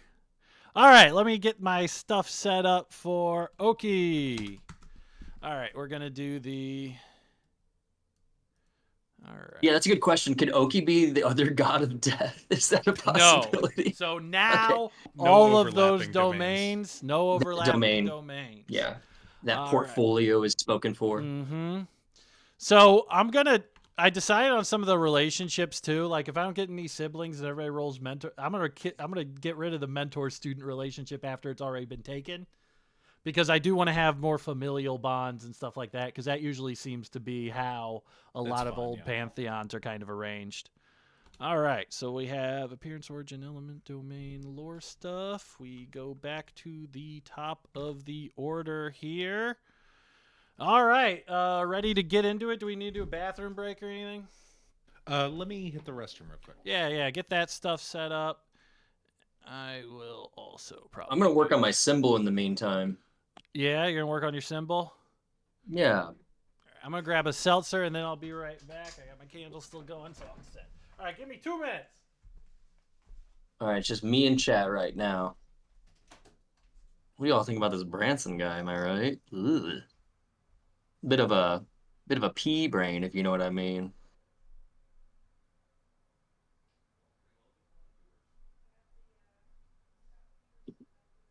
I'm struggling with the symbol thing because I do like the idea of the recycling. I just don't want to use the recycling symbol. So if anybody has any ideas for that. But also that might imply too much of like it's not rebirth, it's not reincarnation. Could roll with the Quetzalcoatl theme as well.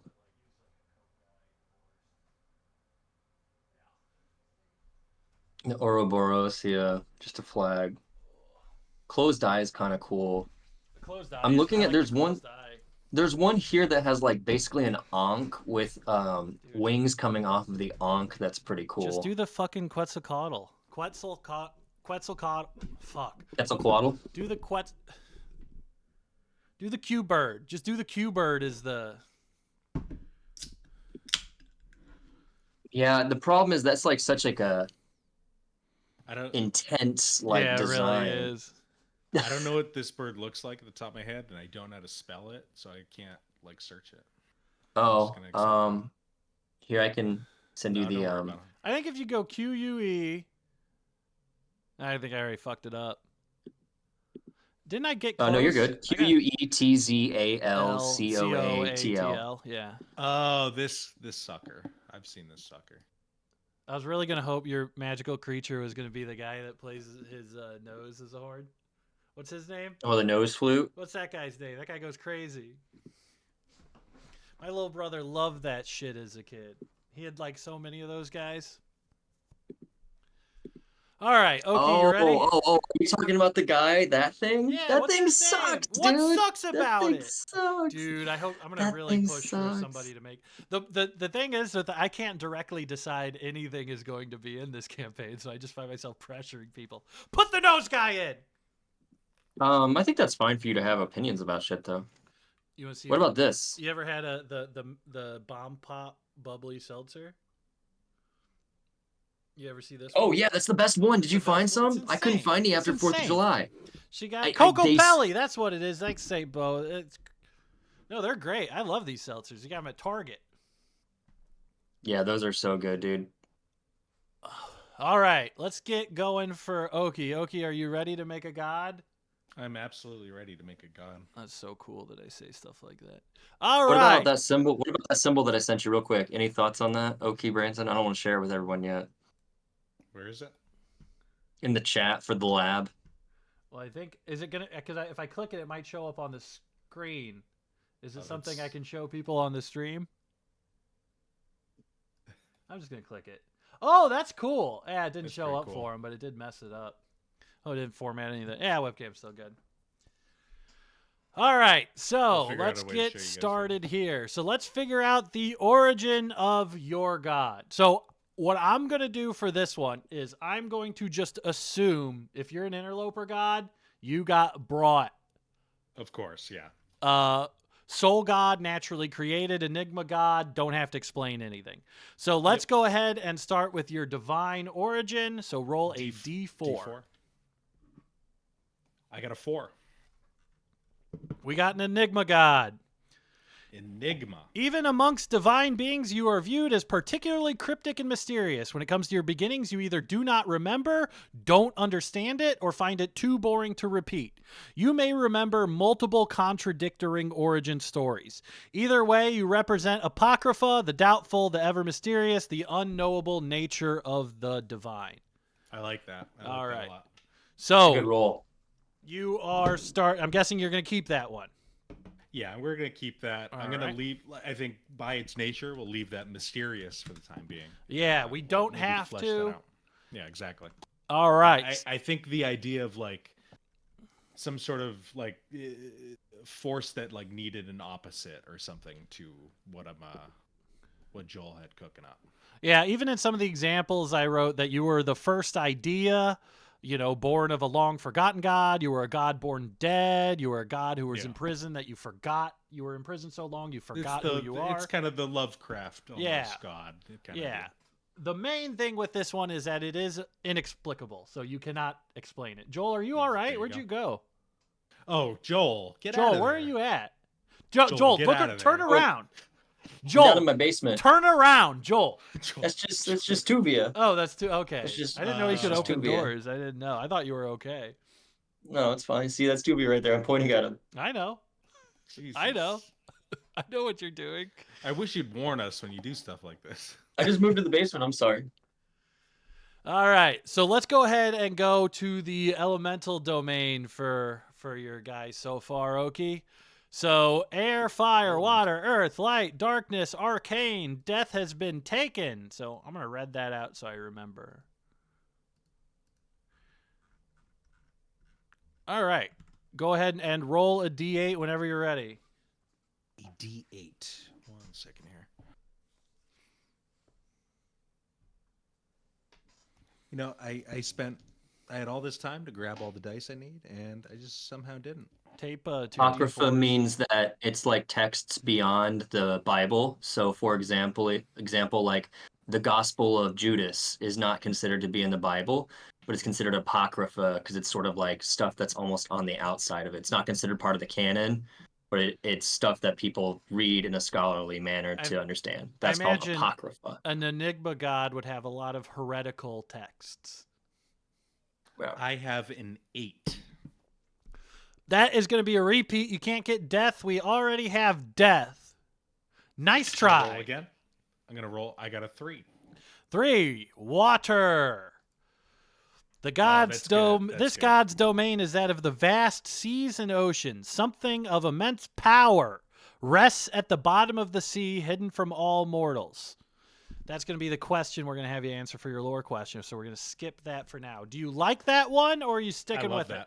You I love think it? That's awesome. All for right. So the element what we're we got going cooking. for is not gonna lie, that water. was one of my top ones. And I'll is let that you water choose one. water or ice, because the way I made it is if somebody wants to be a water god, they can be water god. Somebody wants to be ice god, they can be an ice god. It's up to you. Brother, in my mind, water is just or ice is just cold water. That's true. That's true. He has a really good point. has a really good Aesthetically, point. though, two completely different vibes. I think water is definitely gonna be water, just oceans, kind of. I'm rolling Cthulhu here. Let's be honest. What I got going on at the moment, we're going water. All right. So we have water. Oh, I forgot to do this. But Joel, I have one last question for you. You don't roll anything. I have to have 9 alignments. Out of the classic, lawful, chaotic, good, evil. Do you want to attribute your guy to 1? I'll ask Oki for help with this one, but my instinct tells me true neutral or even neutral good. Oh, an alignment. Yeah. I'm not going to make it Myrtu. important, but I want to have that like structured at least so we can choose. I feel people like easier. neutral good sounded I- more like what you're. That sounds good to me. Let's do neutral good because I don't like It- lawful. No, Yeah. You weren't neutral just in- almost sounds too blasé, but he is slightly blasé. But he Yeah. does want the best for mortals, Yeah. or You what he weren't. sees Yeah, as the you best. weren't So we'll go true neutral good. because you had like a ambition of like you want Something. certain things to So happen. no one else can pick neutral good now, is the rule. Cool. All right. Oki, you should shoot for neutral evil then, so we could be polar opposites. That'd be crazy, bro. All Bro, that right. would be crazy, bro. So your element is water. So we have that locked in. We're going to go ahead and do the other 2 domains before we do the lore questions for that. But what are you kind of thinking? Like, what kind of water gods do you like think of when you think of water? The big C, Cthulhu, is kind of Yeah. my first mind. With the enigma kind of thing, I think the idea of something that was buried deep in the ocean, that's kind of unknowable. Maybe it is the ocean. Maybe the Yeah. god is just literally the ocean You of could. the world. That would be dope. Like a sentient kind of god ocean. 100% could do that.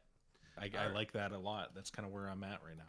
All right. Solaris. I think the other domains will kind of help clarify it a little bit too. Then, Two. Yep. Um, Exactly.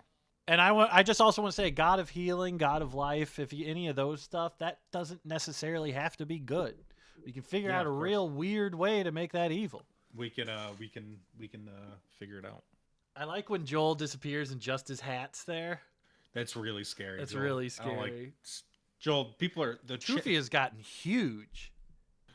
we are hemorrhaging viewers with how scary Joel is looking right now. I would love it. Ah! Fuck! I wanted to listen to him, but that guy was so fucking scary. All right, moving along. All right, so let's go to the list one domains. Life, war, peace, not available. Not available. Get that one out of there. Nature, agriculture, chaos, revenge, order, trade, prophecy, strength, moon, knowledge, wisdom, forge, love, hearth, madness, tricksters, seasons. All right, so we got 20 options there. I'm gonna tell you what.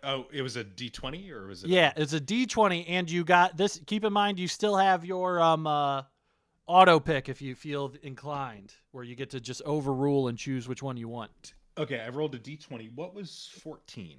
Number I'm 14 was wisdom. Wisdom. You Pretty will cool. Do I have another D20 roll for another Yeah. domain? You you have one another more one after domain this. roll after It's this. the same. It's the same table. No, it's No. a different table. I'm gonna overrule this. I want to go life. You go God of Life. Ooh. Okay. Wow. We got a rivalry here. We got a water. Love it. kinda Love light. it. Yeah. This works out so well Does because work like well. all life does come from the ocean. Exactly. That's exactly where my That's head pretty. is at. Okay. And yet like I do have more of like a I like for lack of a that. better term, a benevolent slant. So the ocean being the like anti-benevolent god of I'm life. thinking almost chaotic, kind of just Right. spewing Yeah. out life, just kind of Yeah. just spitting it out. And Like the Zerg almost is like Exactly. when they do the Zerg homeworld in StarCraft, it's like this crucible of endless life that creates And gnashing maybe- suffering so- everywhere. So Myrtu is the first god. That's Yeah. definitive. I think the idea of maybe Myrtu arriving on this planet, like injecting it with divinity, is maybe what's like stirring the ocean into being Yeah. like a sentient. A kind of cause and force. effect almost. Yeah, Yeah, or even exactly. like because he comes down and immediately his divinity is dealing with the portfolio of death as a reaction to that, the ocean begins dabbling and creating this divine portfolio of life, right? Mhm. Smiling James, Joel overruled the mentor angle and went with rival.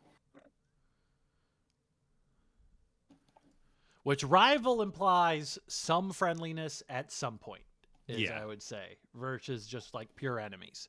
Yeah, I believe that. So, all right. So we're going life on that one. Lots of ways we can kind of play in there. I figure it might be easier to just roll the next one rather than talk about Let's that do it. one. I'll roll it All right. now. So real quick, let me go over it real quick. 1, Beasts, protection, thieves, healing, suffering, hunting, rebirth, undeath, revelry, wealth, poverty, twilight, ambition, humility, time, dreams, nobility, beauty, travel, Holy Land. Get rid of dreams. I right? rolled a 1. You rolled a 1. That is beasts. That's perfect. That Ooh, works perfect. pretty Almost well. like God has a plan for us. Uh-huh.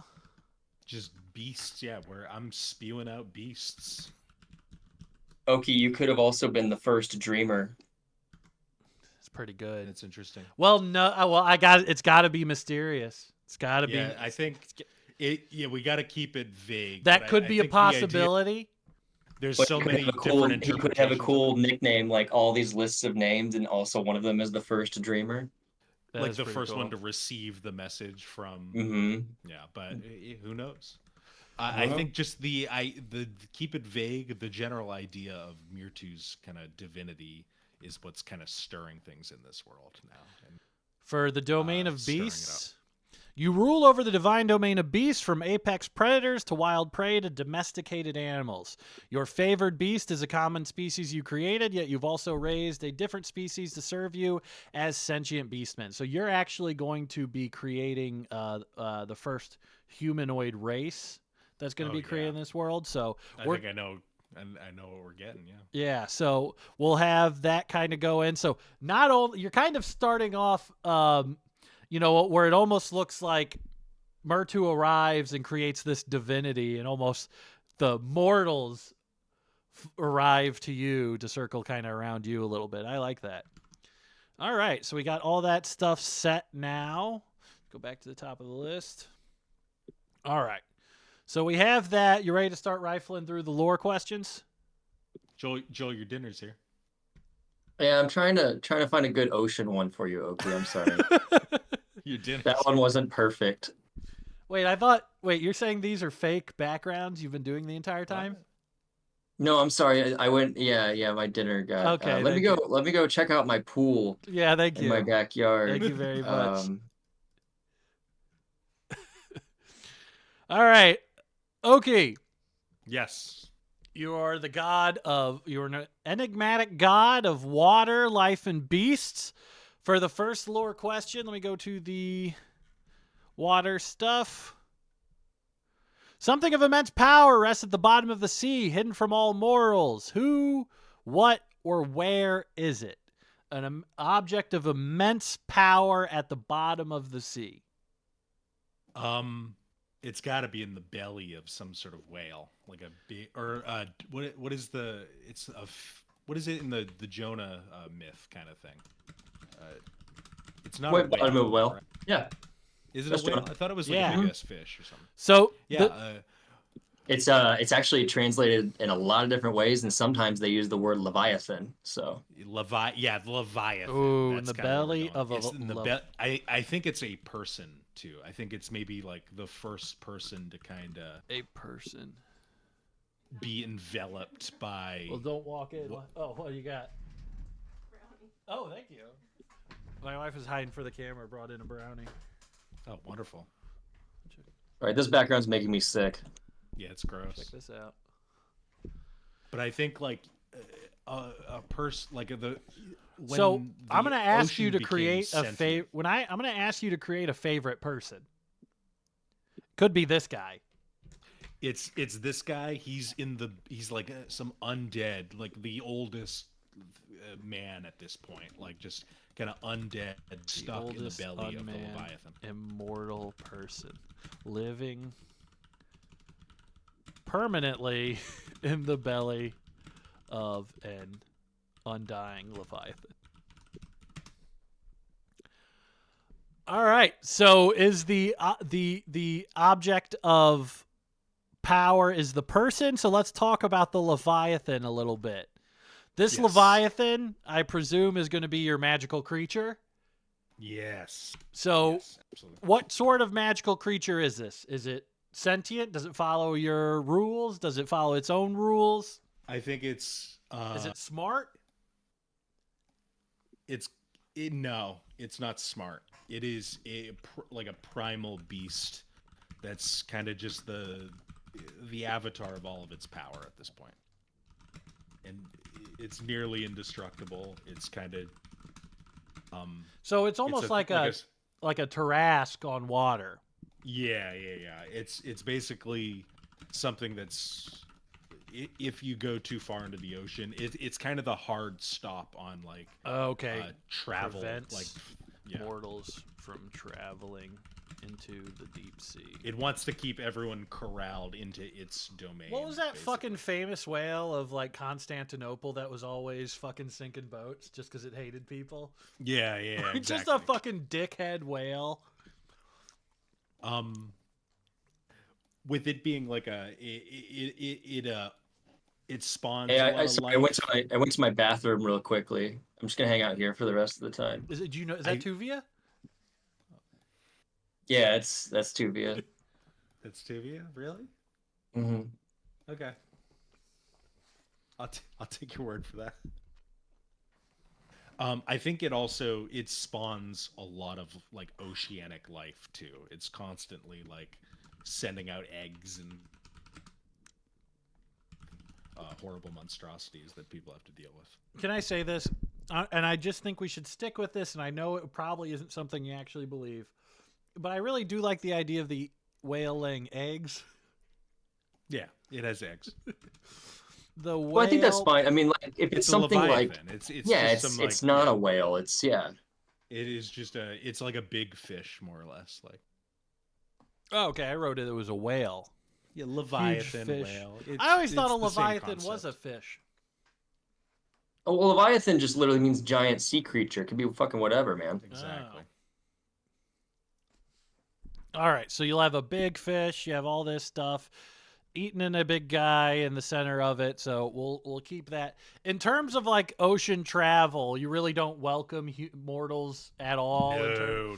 You want them out of the fucking water. I want things like. I think it wants things to leave the ocean. Like, okay. In kind of like a evolutionary sense. Like gotcha. It wants everything to start like leaving the ocean, like getting legs, like start stepping onto land, things like that. It wants everything out of it.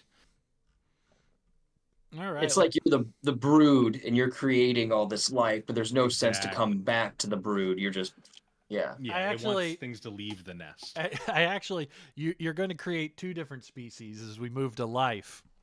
So, you rule over the divine domain of life, fertility, and growth.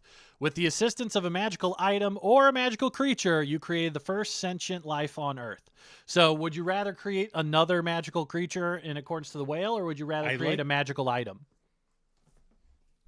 Run that by me again. So you have the option. Your first option is to create either a magical item or a magical creature. Okay. So this magical item or magical creature helped you create the first, some of the first sentient life on Earth. A magical item. I like the idea of a magical item of some sort. Kind of like some sort of like maybe like a celestial stardust kind of thing. Like going through like the thing every stoner says, like we're all from stardust kind of thing. It's some like divine life spark from Carl Sagan, the most notorious stoner of all time. He's like Cheech, Chong, and Carl Sagan. Exactly. Dude, that guy. Yeah. Like a comet or something that came down into the ocean. Yeah, comet that in the ocean, and that's what's kind of yeah, and we could even have like the comets from a rare material, and multiple different things can kind of break off from it. Exactly. And that's like maybe it's almost like the brain of this creature, of the ocean at this point, like where it's that'd be cool. Like the comet itself has kind of oriented itself to be this almost psionic force. Yeah, we can kind of keep that mysterious. Okay, so with this comet came down, and this comet and you, or you are the comet, however you want that interaction to work is fine. But you created life. The second you really became a god, you created mortal life. These are going to be a sentient species. This is going to be something that players are able to play. We don't need full stat block. We don't need anything like that. Just give me a brief description of what these people look like. Culture will kind of change over time, so we really don't need that. But like, what are they good at? What do they look like? That We're kind of talking fishmen. fishmen. talking- All right, we're talking fishmen. fishmen. Deep ones. We're in that territory right now. I think. Fishmen. Sahuagin? Deep ones. Do they live on the coast or are they only in the water?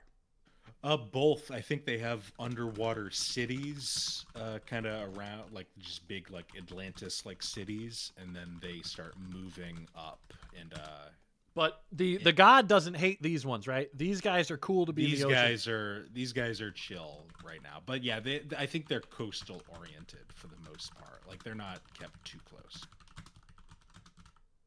I think the god believes he created like all life, but maybe that's not true. But he believes like the ocean being a source of kind of life, like leaving the ocean more or less. What kind of fish are we talking here? We're talking fishy. We're like Fishy, big, like bulging trout eyes. people? We talking salmon Yeah, people? Yeah. Kuatoa, basically. Yeah.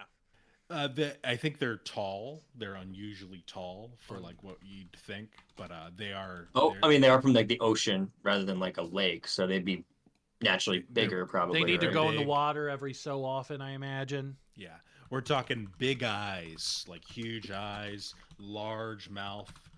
Admiral Akbar, yeah, that's a great. Yeah, that kind of face. They're Gotcha. ugly. They're really ugly. Ugly. Yeah. Gotcha. Any bright coloring or any kind of sexual differentiation? They're Yeah, like they're- 6'8", vaguely like British, Irish, brown hair and a beard, eyes on the side of the head. Exactly. I think yeah, they are brightly colored. I think they sometimes flash, like they have like phosphorescence kind of thing. Gotcha. All right. Do they live for a long time and rarely breed, or do they live short lives and breed? Oh, a they ton? breed. Okay. They breed, and yeah, short lives. I was trying to decide how to do life length, and I really just settled on those two, and That's then fair. the Yeah, standard that makes human sense. one. Do you imagine these would be like regular level 1 enemy type guys? No, I think they're a threat when they show up. Like that's Are they big. organized? yes, very organized. Very organized. And they try to like they're trying to bring life like Are they devout? um Are they practical? they're devout. They're very Devout. devout to the ocean. Would there ever are we hardlining them like orcs, or are we going to say there's some fishmen who? I walk don't their think own they're way? necessarily. I say threat. Maybe I'll go back on that. I don't think they're necessarily like a Antagonistic threat, to mortals? Antagonistic to mortals, but I think like mortals would probably see them as such. I think when mortals would probably see them breeding fastly and taking over stuff, and probably be more afraid and of them. there's a than lot they- of like tension and Yeah. like fear when they start seeing things like that. But I think they're just what they're doing is they're just living their lives. The best comparison would probably be like the lizard folk. Yeah, exactly. Yeah. I think that normal humanoids just see all these things sucking and fucking on the side of It's horrifying. on a You don't wanna beach see that. somewhere, and they're like, "This is not okay. You're cannot." in your little fisherman's boat. You're trying to just Yeah. carve out a living for yourself. Right, and they're carving out each other with their weird appendages or whatever. Mhm. What are they good at? They're good at kind of underwater architecture. That's kind of their thing. Oh, It's like cool. above water, like they kind of live pretty humbly. Maybe they don't even bother building much at all. But like It's like how we treat camping. underwater. Yeah, it's exactly. It's these massive coral cities that you're able to even mortals could probably like get down if they can get down there. They can breathe and live somehow. Like it's just Gotcha. everything is set so they can still visit and interact with it. That's really cool. I like that so far. Okay. All right. We have those two will be from life. Okay, moving along to the last domain then will be the beast domain. You rule over the divine domain of beasts, from apex predators to wild prey to domesticated animals. Your favored beast is a common species you created, yet you also raised a different species to serve you as sentient beastmen. So, a very common animal species. I was going to have it be, this is probably the most common type of animal in the world. Whether that would be some kind of grazing animal or domesticated animal would be up to you. You would say that the most populous animal that has done the best in the ecosystem it is presented with is what? What if, I'm thinking almost some sort of sea cow. Sea cow? It's Nice. able to be underwater and above water, and like that's kind of how people. That's the domesticated land beast. To be domesticated above water and below water. Joel, What? That's what your people look like. I know. I understand now. I've been describing Gungans this entire time.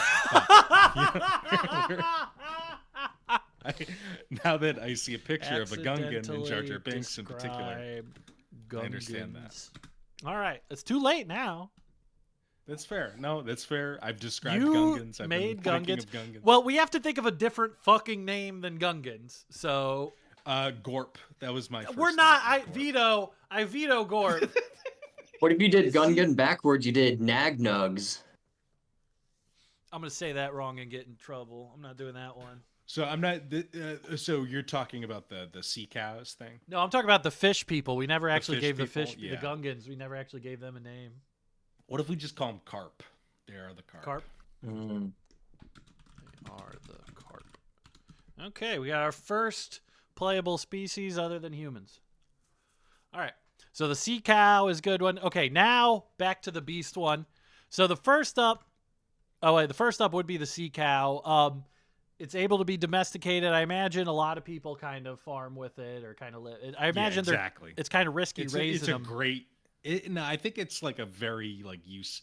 Like this is like instead of a cow, you get this. And Yeah. This is in their weird this fantasy setting. Does the sea cow go from? Can it also go from sea to land? Like it's a little bit amphibious. So maybe you catch them on the coast, like Right. you have big fucking fuck off nets, like fishing nets, and you catch like a 300-pound cow. and you make a little pool for them. So Yeah. like Yeah. They Yeah, need that's to where they be in keep their- water maybe like a couple hours a day at least. You got to keep them wet a couple hours a day, but then they're do they able produce to- milk? Yes. You want to make another Star Wars reference and say it's blue milk? No, I was gonna leave that for you. Okay. I don't think it's blue milk. I think I one don't thing want we it to can be blue really milk. do. I just you wanted it to be blue milk. I think didn't one want thing it we to can really do with I think the that's sea a little on the cows- nose for a water creature. I just thought you would like that. You're the Star Wars guy, not me. I'm not a Star Wars guy. Okay, all right. You're the guy who made Gungans and blue milk sea cows. I think one You thing said we can blue do milk. with the sea cows is we could also make like a nomadic, like almost Mongolian style aquatic sailing people that follow Yes, herds of yeah, sea yeah. cows. Because that could be a really cool element to just have that moving population on a map or something like We that. don't know kind of like what the land mass looks like. No. really. So I'm it gonna could rant- be so- coastal in some sense. But So what I'm going it's to up do you. basically is whenever I do the first campaign, which I'm going to invite you two to play into it, and probably Andrew too, and somebody else probably. I'm going to have the people who do the first campaign, they're all going to sit together and make a tribe together. The tribe that they all belong to. And then Cool. they're going to make 4 other tribes that are in the area, and then they're going to roll to determine what the region of the area will be. So we'll have like Cool. a step plain. We could do an oasis. I was going to pick areas that are areas that are instrumental to like human founding, like river valleys, things where civilizations grow out of. But yeah. you guys are going to roll randomly on what the environment is, whether it's an island, mountains, etc. All right, I'm out of here. All right, Joel. Thank you. Oh, there he goes. I think- can't. Is he I doing a bit, or is he I think just he's doing a walking? bit. He's walking. Okay. I don't think he would just walk away and leave his computer on. if he We're was almost leaving. done anyway. All right, you have one more thing to create for your god, and then we'll do the name and the appearance and all that. You have another sentient species to create. This one Okay. has to be beastmen. Beastmen. Okay. So, really, with the beastmen, I wanted it to be, we're going to start by you picking a species and working backwards of what that species would be like as a sentient race. Okay. So I want you to choose an animal that it all gonna look exists in the world, that you take that animal and you make them sentient. You take people that were already beasts and elevate them into humanoids. So what animal? An animal that exists in the world? Yes, you can determine. Can I go? I'm thinking the anglerfish. That's kind of where I'm at. All right, let's take a look at the anglerfish. I think we can get that in there. That's a classic. Yeah. All right. Okay, so we got a kind of anglerfish vibe there. These are our baddies. Okay. They aren't really sentient at this point, I think. Maybe. Yeah. Or is part of the beast men. They got to be sentient. potential player characters, but we can make them evil, sort of like goblins or bugbears or things like that. Okay. But somebody would be able to play it theoretically. I see. Back to beasts. Okay. Welcome back, Joel. Oh, Joel's back? Why is this stuff showing up? All right. So where are we at? Next step would be anglerfish. Okay, so tell me a little bit about these anglerfish people. I don't know much about an anglerfish. I know they hunt, so I imagine they would be aggressive, right? They're predators. very aggressive, I think, and I think they're their thing. They're always like they have that kind of light on them. They can turn it on and off at will. But I think instead of just like they've gotten very smart and they're able to learn what like other people want and try to they're classic trying to honeypot people and like showing them like gold, food, whatever like a society needs at that time. They're able to live on the fringes, try to bring them in and because they probably have access to a lot of resources deep in the ocean that people would want. Exactly, yeah. The Leviathans like smashing fucking big ships and things like that. Anyone trying anything a little cheeky, they got access to a lot of riches. So what do they want from people? Are they trying to eat them? Are they that deliberate? Maybe they're trying to eat them. Yeah. Yeah. Well, I mean, we can even do something. I'm trying to think like how, if it's a player character, how do you have like somebody that's like eating people be good? But I think the thing with these is that like you wouldn't be able to really catch one of these guys. So the water becomes terrifying. So you don't go near the water. You go near the water as much as you have to, but it becomes like the most dangerous place on this planet is near the water. Yeah. So The it's like ocean got to be a is thing very where they're scary. telling people, you know, they could be bandits. They go after people fishing, you know, things like that. If they're beastmen, they can go on land too for for a while. Yeah, but I think their idea is they're maybe it's not even just like food. Maybe they're not food oriented. Maybe they are like we say they have access to a lot of riches. Maybe they need like maybe they need ransoms, stuff from us. Maybe they need stuff. Yeah. They are needy. Raiders, they can't get like iron, you can't smelt underwater. Maybe we can just say like they need weapons of war, they need iron. What if like they're preying on like adventurers, like player characters almost, like they're setting up like these treasure hoards. It's like, and they're trying to like spread rumors around to people like, oh, there's a dragon just left its roost and there's a big treasure hoard over there that's like completely unguarded, but it's beset by these and these people, they got to be like hated, right? Like got to be like deeply hated people, but still Okay, you've read Banes of the Earth, right? I have, yeah. That beast in there, it's called the Angler Lich. Exactly, yeah. That's way more extreme than what you're talking about, but it's kind of a I love the idea of that, though. Yeah, just trying to pretend to be a smaller villain when in reality you're a very, very large villain. But I think these guys, they're trying to get something more material. Yeah. Yeah. All right, so we got all the lore stuff together. Just doing a quick recap of your guy before we name him, Oki. So you're an Enigma god. Don't really know what your origin is. Oriented towards water. Your domain is that of life and beasts. You have a Leviathan with a secret person living inside of it, an immortal man that is a source of great power, and a comet that fell into the sea. You have two different sentient species, one of more friendly kind of oriented carp, and then the more aggressive oriented, what do we want to call the anglerfish people? That's a good question. Angles. Anglos? I don't know. That's a good question. We can come back to that, I think, maybe. All right. Stick with that. I'm getting tired of filling up this very, very tiny Goblet? goblet with very little amounts of Small beer. amounts. I've had like one beer. You deserve to have a beer. All right. Okay. Let me get back for that. All right. So then we got the comet. We got the fish people. We have the most common species of domesticated animal is a sort of manatee that's used for meat. I'm excited about that one. I think that's pretty cool. I think we could do a lot of creative things with that, with like hordes, with like creating inland lakes where they're at and things like that. And then I think it really changes what agrarian culture looks like too So Yeah. on the aquatic, world. And that's the thing is like, so there's a lot of fear of the ocean, but like for society to flourish, they need, there's a lot in the ocean So resource. the irrigation would be probably more Right. oriented towards the coast rather than like Roman aqueducts or anything like that, or farming. It would just be all towards protection of getting water in a body where there is no threats in it.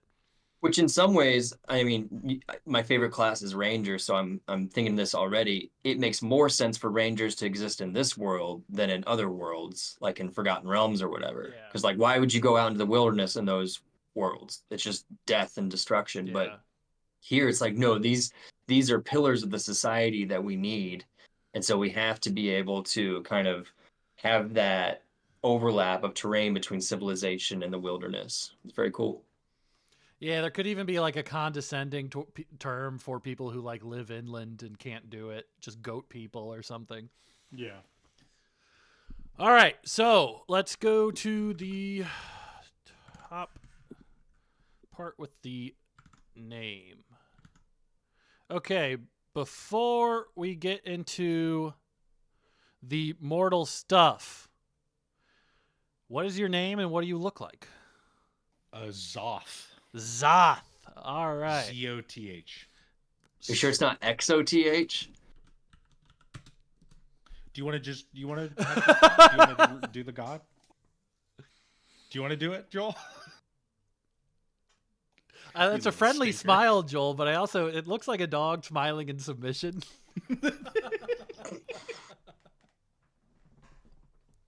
No, let's just let Joel do this god. Let's just let Joel do it.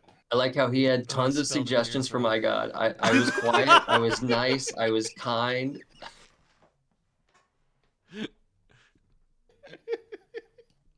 What form does Zoth take? Are you doing the he is the ocean? I think he's the ocean. He is the Appearance. full ocean. He is the entire ocean. So that calls into question, I think, about, physically what the world will look like. Should we just have one big fucking Pacific like there's one huge ocean?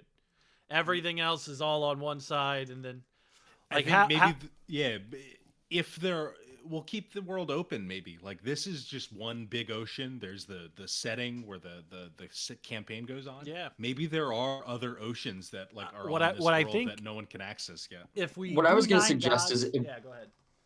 if there is, like, Branson, I agree with you, especially in terms of like, wow, I was really phasing in and out there. Yeah, you okay? Yeah, I'm Ley line good. hit you I'm good. back. But if Zoth is the ocean, but more specifically, Zoth is an ocean and maybe the biggest ocean, but there are other bodies of water that he doesn't necessarily have dominion over, and those are probably smaller seas or smaller oceans. You are the main ocean, but you don't control like every single body of water that might represent its own sort of cesspool of life. Yeah, exactly. I think this ocean in particular, if there are others, but this ocean in particular is this, kind of a primordial soup of life almost. Right. Like What do you it's want? by far the most influential one. It is essentially the Pacific or the Atlantic, but All right, that's pretty good. So it'll be a massive ocean. It's not necessarily that you'll have control of every ocean, but we can at least have you on that one. Kosei01 had a good suggestion for the anglerfish people. I like the name Eska for them. It's kind of like Ooh. the glowy part of an anglerfish. The Eska. That's pretty cool. Eska. Yeah, that's a cool name. I like that. Thank you. Plus, we could do a lot of them with like devout fish. We can do stuff like that. All right, Yeah. so we got that stuff set. You are an entire ocean. Okay, so let's go to the questions on the mortal stuff. What's the correct way? Let me get this stuff real quick.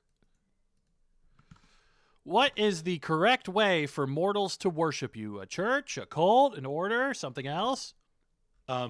Correct way for them to worship me.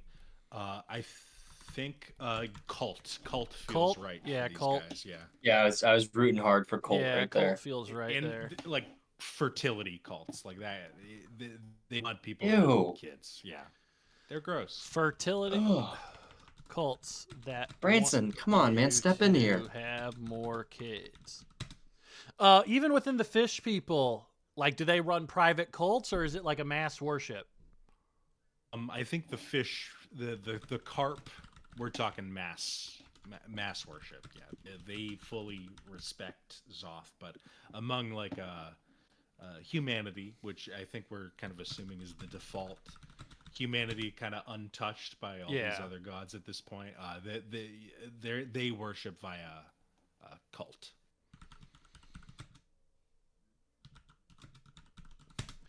So let's say you're a sailor. You want to go ship some grain to some dickhead island. You're really nervous about your boat getting mowed down by a giant whale. You pray to Zoth. Yes. Does he give a shit? No, I don't think he does. I Yeah. don't think he respects just people just trying to get by. He's not like a nice like a pro. I'm trying to think what you could maybe offer to. I think he respects offerings more than. But it's more like prayer. he's not actively going to sink them. He's just not going to help them, right? No, he's not going to help them. The Leviathan's out there doing its thing. But is he actively going to sink them, or is he just going to be like, that's just like calling like a dead phone number? Yeah, exactly. It's kind of Yeah.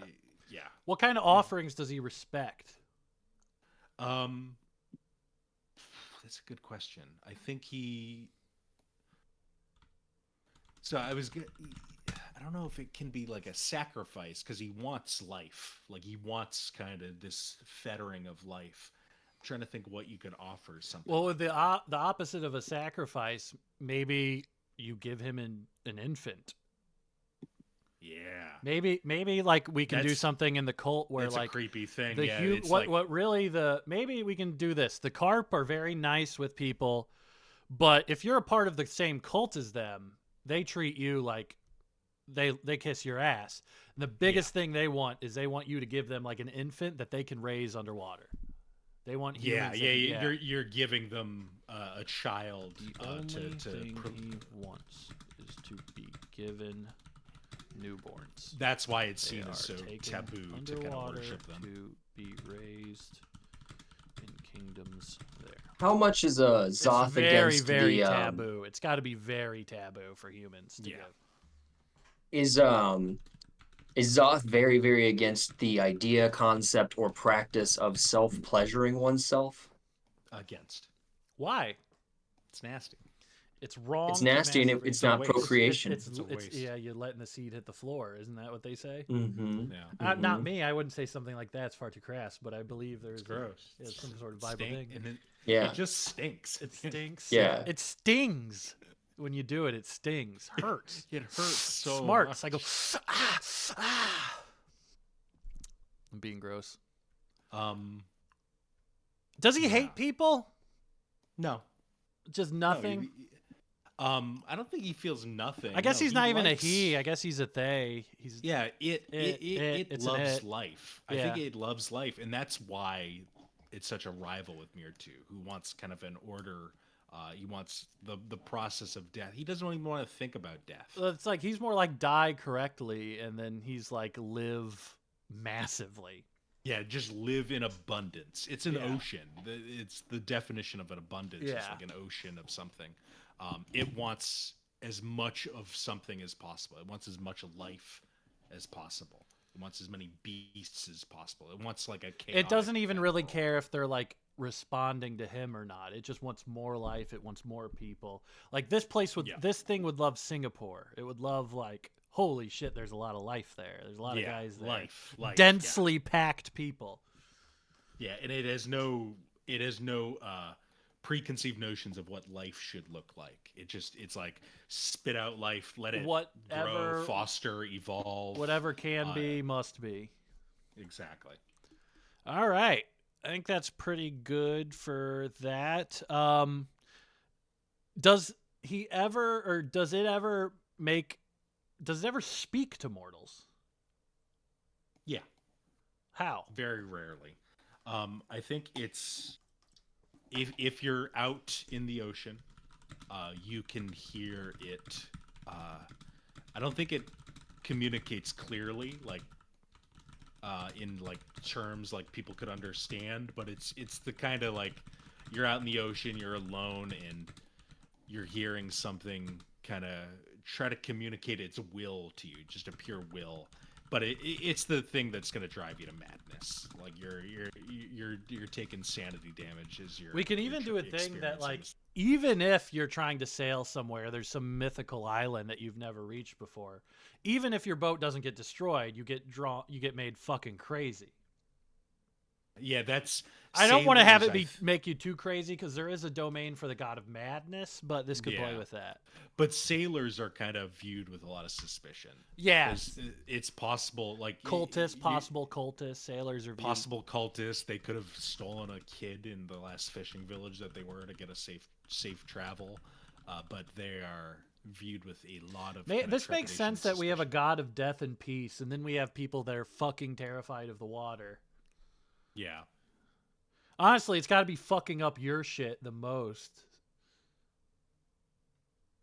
Myrtu. Yeah. Oh, me? Oh yeah, because all this terror coming from the water, they have to be near Anxiety. the water. That's from their pure food. anxiety. Fish, anglerfish, Yeah. freaks, gungans, trying to steal your kids. I think what's more annoying is just the overpopulation and everyone, kind of freaking out when it's like, okay, you're creating life, but for what? And then Zoth's answer is for life. Like Yeah. the purpose is the Yeah. answer, and it's cyclical. And I think that's frustrating to Myrtu, but also Myrtu is very chill. All right.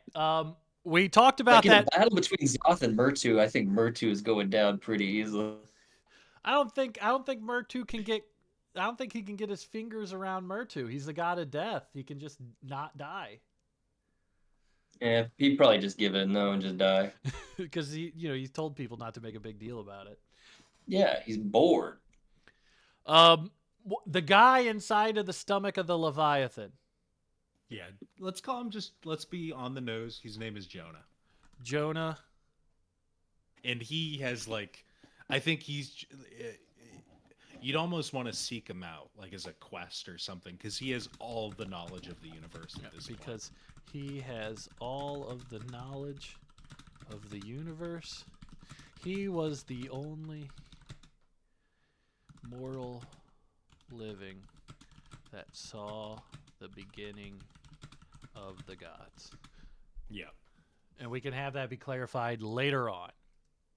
exactly. I So like you that. kind of exist in the mortal realm because I have an you idea. are the mortal. Apocalypse is a great point. At a Y, so JYONH. Let's do that. That's Thank awesome. you. I have an idea. What if? So remember, there was like all these people who existed before Myrta arrived. Yeah. What if Zoth always was, but just was not awakened yet? It wasn't Yeah. sentient. So- Yeah, and like maybe not sentient, right? And so this Jonah guy should have been one of the 13, one of the 12 apostles, Yeah. 12 holy ghosts, but he somehow just survived and just lived on due to favoritism from Zoth. And so he's kind of like the 13th. So he's Yeah, the Holy Ghost that didn't die. Yeah. Yeah. He still has his corporeal form, so he's been around just as long as the other holy ghosts, and they know him. They Yeah. know Jonah, but like he's like So he's back the from caveman rejected. times. So why He's did the he? Judas Why almost, did he kinda. reject Myrtu? Well, I think that Zoth probably gave him the capability to reject Myrtu. Like, dude, do you want to fucking die or do you want to live? Yeah. Do you want May- to keep living? Yeah. and Who wants to die? Life is Right. where it's at. And It's a then fucking maybe obvious he decision. told Zoth like he wasn't a god yet. I need you to like meet me in a devout act of faith. Meet me at the bottom of the ocean. Yeah. And maybe he puts on some fucking cement shoes and jumps off and, and the No, he How just does swims he- down. he just I think, swims down. or he's just in a little paddle boat. He's like, swim out, get your little paddle boat, get Oh, out here, and then the swam. Leviathan Yeah. crests and Yeah. swallows him whole. It's Sailed literally out it's to the same middle story as of Jonah the like proving his faith to God, so Yeah. that the except it's, whale like, could giving, swallow him um, whole. Jonah everything. That's good. And it could just be for, I mean, let's say you're, all of a sudden you're just a tribe of people who've lived in for 100 years. All of a sudden this God starts talking to you in your dreams. You think maybe we don't need your ass. Yeah. So, well, I mean, that's a little bit rude, but okay. not Who everybody's needs going to get on Myrtu? board with No one somebody likes new in Myrtu. charge on a cosmological level. Act of defiance. Myrtu. Or whatever, Myrtu. All right. So you are the mortal realm, I guess. So I kind of want to flip this question around, Oki. You are always in the mortal realm. Do you have a divine realm in which you take a different appearance or anything?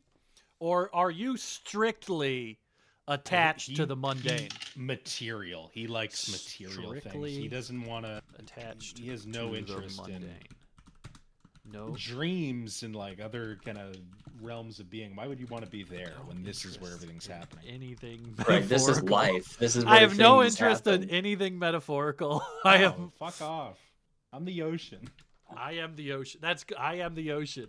That's a great that's his phrase. What do you That's mean? his I'm catchphrase. not interested. I'm the ocean. So the next question is: do you have fear or hope? Do you strive for anything? What do you want out of the world?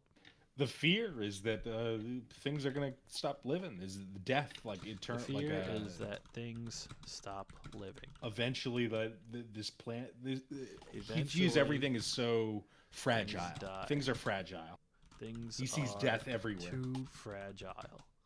That's funny that we both are annoyed and fear each other just by the natural order of things. Like Yeah, you see death exactly. everywhere, it annoys me, and I see like not unnecessary life, but like unfulfilled life, and like Mhm. that's annoying to Myrtu. Yeah.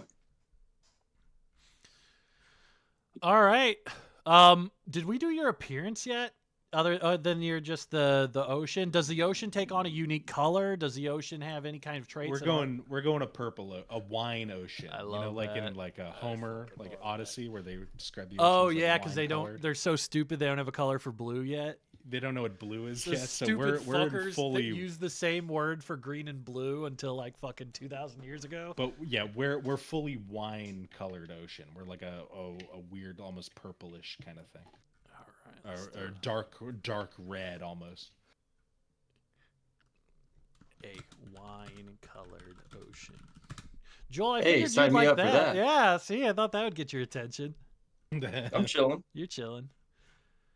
All right. I'm trying to figure out these curtains. They're going psycho. The sun is going psycho here in Chicago. All right, so that's it then. We are wrapped up on these two guys. Everything is set up. That was For a lot of fun. Both of you guys. We got real quick. I'm gonna do a quick recap of these guys. We got Joel, who made Myrtu, a neutral good. Oh, decide what your alignment's gonna be. Okay. Myrtu is a hooded figure completely in black wearing a gold death mask. You never see any hands or feet. Myrtu is an interloper god, came from somewhere else, who controls the realm of death, peace, and dreams. Really happy about your guy, Joel. Really happy about that. Honestly, both of them are fucking awesome.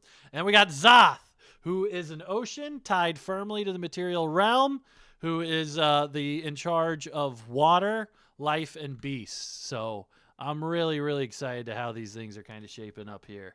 I think we got two good ones. Alignment, I think chaotic neutral makes the most sense. Ooh. He is neutral, but Yeah. he promotes kind of a chaotic kind of. And you guys are still rivals, so we will still have that.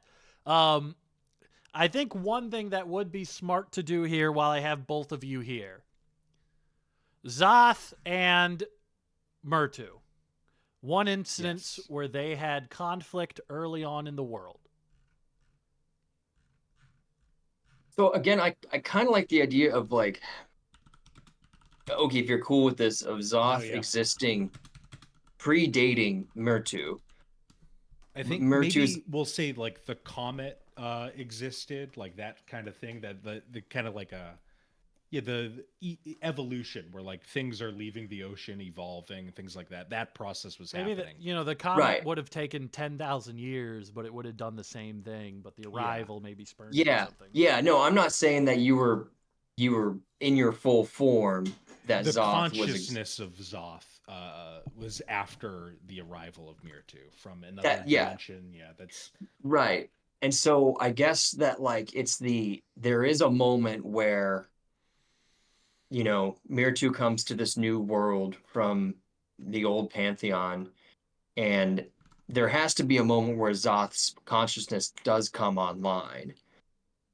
And I think like with beings of extreme power, like gods, they probably would sense that. Now, what that confrontation looks like, I'm not really sure if it would be. I think that Myrtu, in my mind, would try to contact Zoth. If Zoth is so much about the material realm, then he would be able to contact Zoth through dreams, and maybe Zoth would not enjoy that. I think Zoth, maybe he doesn't dream. Or maybe he doesn't dream, yeah. Or you like trying to bring him into the dream world is like very irritating and frustrating to Zoth, who wants to be material and like. Because what's all this fake shit? He's like, what is this? Right. Like, you gotta fucking Quetzalcoatl like saying some vague shit to me. Shut up. I don't want it. Right. And Zoth has got to be furious when like if a Quetzalcoatl comes in the material world, that has to make Zoth so fucking annoyed. Oh yeah, that's fake that's shit. Like, get this fake shit out of here. He's having everything like Zerg rush it to try to kill him. Do we want to have the moment of conflict be like metaphorical or something literal that happened? We can even have something if there is a fight, it would leave a mark on the world or something. Yeah, I think something has to be created from the initial meeting of you two. I think that some sort of like metaphorical almost, but like literal in the same way, like fight. Like can I suggest like a valley was created with a river in it that goes like into the ocean or something. Like you tried to kill the ocean, I think, like at some point. Like you maybe I think that in an uncharacteristic moment, maybe Myrtu did. You were like, peace can't like really foster with like this kind of chaos, like this intelligence just like chaotically creating life and like not thinking about any ramifications of it. So maybe it was attempted to like there was like you tried to take territory from the ocean. Like maybe you. I think it was more because actually striking the ocean, which created a stream from the. Like almost like an estuary of salt water coming inward. There's like a valley.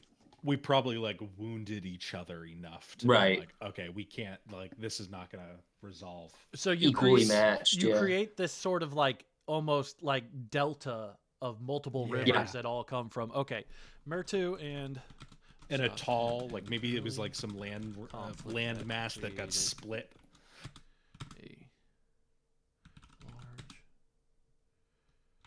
That could almost be like a Pangea thing. I think that'd be fun too. Attempted to strike the ocean and created a delta river valley. And sort of like, kind of like, it's got to be like almost like a paradise, like the Indus River Valley is considered like a, what are those called? Well, I think you're right with Delta. I think you Create a kind of nailed it delta with river that. Valley that maybe that could be they're like a fighting. place- This valley was created, and all of a sudden, maybe Zoth realized that's like a paradise for life to flourish. It's like Yeah, this brackish is like- waters. But also, like, things were tempering, area like, was for such Myrtu. a Like, things were, garden. like, peace started fostering, and, like, there was a order to No. all of it. I think that he struck at you early in his life as a god, Myrtu did, and then realized that violence doesn't work because you just created a paradise for life with the battle. Yeah. So you came out on top, and that's why Myrtu is not necessarily pacifist, but like not the one to strike first, Yeah. realizing that that's only going to create more. Like, I mean, again, chaos isn't the right word because I don't want to be like I don't think he's a god of like lawfulness, but that only creates more of the I don't know. I guess chaos is the only word I can think of. All conflict conflict creates unease and death. Right, yeah, anxiety and frustration and all that kind of stuff. Unease Yeah. and death. And I think you stepping back from that conflict is what allowed kind of a peace and, like, a flourishment in this delta that created, like, a balance between the two forces. Myrtu was disgusted.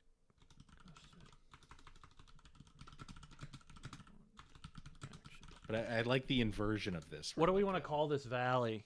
Because probably what this is going to be now, this is going to be the location of the first campaign.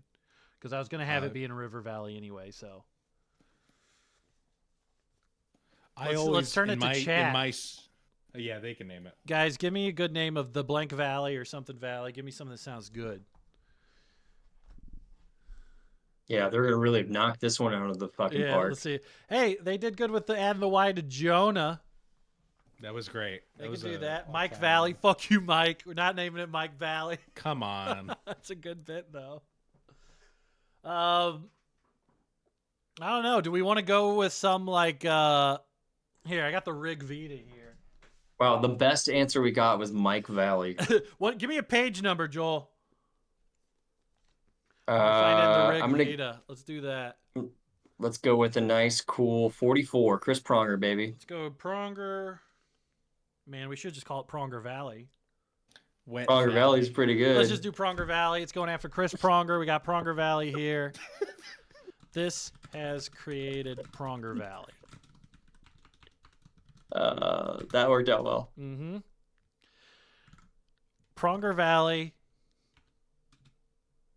Pronger Valley has 44 mountains. Sure. There we go. Why not? Throw a little bit more of an homage there. All right, so one last thing to do before we're done for today. We got two gods done. Okay, I don't know who is doing it. We're not doing it next week, so it's probably going to be 2 weeks from now. I'm going to get 2 more people to do this. Your god has a relationship with the next one. I'm going to get rid of mentor and student because I actually... Well, I used rival. Yeah, we didn't have to do that, so we did rival. So they're all up to date. So roll me a D8. Did you used your override already? I did, yes. You're done. Well, I got You're done. I got no investment in this next one, so I'm fine with whatever. I rolled a 3. Your the next person will be your best friend. the ocean's best friend. I'm really glad you didn't Next roll person. parent because parent would be very confusing for. We are encouraging contradictions in this. That's true. Yeah. That's true. We Yeah, are yeah, encouraging. All the best lore comes from contradictions. The coolest thing fair. about Elder Scrolls is the Dragon Break, and that was made because a guy panicked trying to explain the lore. They fucked up the story. They made too many endings for the last game. Well, what happens now is everybody just does the multiverse thing. No multiverses. If you came from I'm all somewhere for else, that. it's not showing up again. No I'm sick of fucking multiverses. multiverses. I'm so sick. It's the laziest shit in storytelling, man, is the fucking Yeah. multiverse. It's really It's annoying the too how prevalent that's fucking. I become. know Yeah, it's it's very so annoying. fucking corny, man. It's Yeah, it's not really bad, good. dude. All It's really right. bad. So, any last words from you guys before we hop off here? Oh, of course, I'm gonna get Elliot to do it. The problem is getting Elliot to wake up at 2 o'clock on a Sunday. That's tough. I can go over to his place and just bang on his window. He lives right next door to Oh me. yeah, because So that's always great when he shows. All right, I'm here. All right, I'm fine. I'm fine. Okay, I mean, yeah, man. he'll be good at it though. I think he'll be really good. Oh, he'd be great at it. I think Elliot, he'll probably go for God of Darkness right away, probably. Yeah, I mean, I wanted to have one reservation. So if somebody really wants to be a certain, you'll get it. But all the other stuff will going to be different from what you want. But I think you guys both got. I'm really, really happy you guys pulled cool domains. I like the life God being different than the typical thing. It's more of like a brutal, just a pool of fucking just Primordial pushing out all soup, these yeah. gross Yeah. creatures. And it creates a good initial conflict where there is two main forces that are not necessarily opposed, but their goals are completely ill opposed. They're annoyed by each other's presence. Yeah. They're Basically, just not conducive to each other. I would imagine that that Myrtu sought some degree of control and immediately shows up to this world, and some weird organic force is fucking up his plan already. Yeah, it's already like your perfect plan for like, okay, we're getting a fresh start, new pantheon. We're doing this right this time, and already you're seeing conflict appear by just your presence in this world. All right, so we have all of this as canon. So what's going to happen with this information next is it's all been written down. It's all canon. What we're going to do is save all this stuff for when we write the Grand Bible explaining all of the religious stuff here. I'm excited for that. But yeah, I'm not going to be. At the beginning, there was nothing, and then there was death. Mm-hmm. That is cool. At the beginning, no one knew how to die. I like it. Yeah, so next Sunday, we're not going to be doing it. I'm not streaming next week because Thursday we're going to Colorado. We're having an E1 family podcast, so I'm not going to be back by Sunday. Next week, I'm going to try to get 2 more people to do it. I'm going to try to do lore clubs at 2 o'clock on Sundays and kind of keep that going along from here on out. So I'm going to do Thursday morning stream, just still do Elden Ring bullshit, and then Sundays I'm going to try to do this on a regular schedule. So we got a lot of stuff to do. Once we have that stuff done, I'm going to start planning the campaign out. I think I'm actually going to stream planning the campaign as long as I can get the people playing to agree not to watch. So kind of see how that goes. But thanks everybody for tuning in. Thanks Joel Inoki for showing up. We got 2 gods in the bag. And I'm really excited for this one. This went well. This is very fun. Thanks for having us. Yeah, it was very It fun. was great. All right. See y'all. Thanks guys for watching. Take it sleazy. I'll see you in like 2 weeks. Love you. Bye-bye.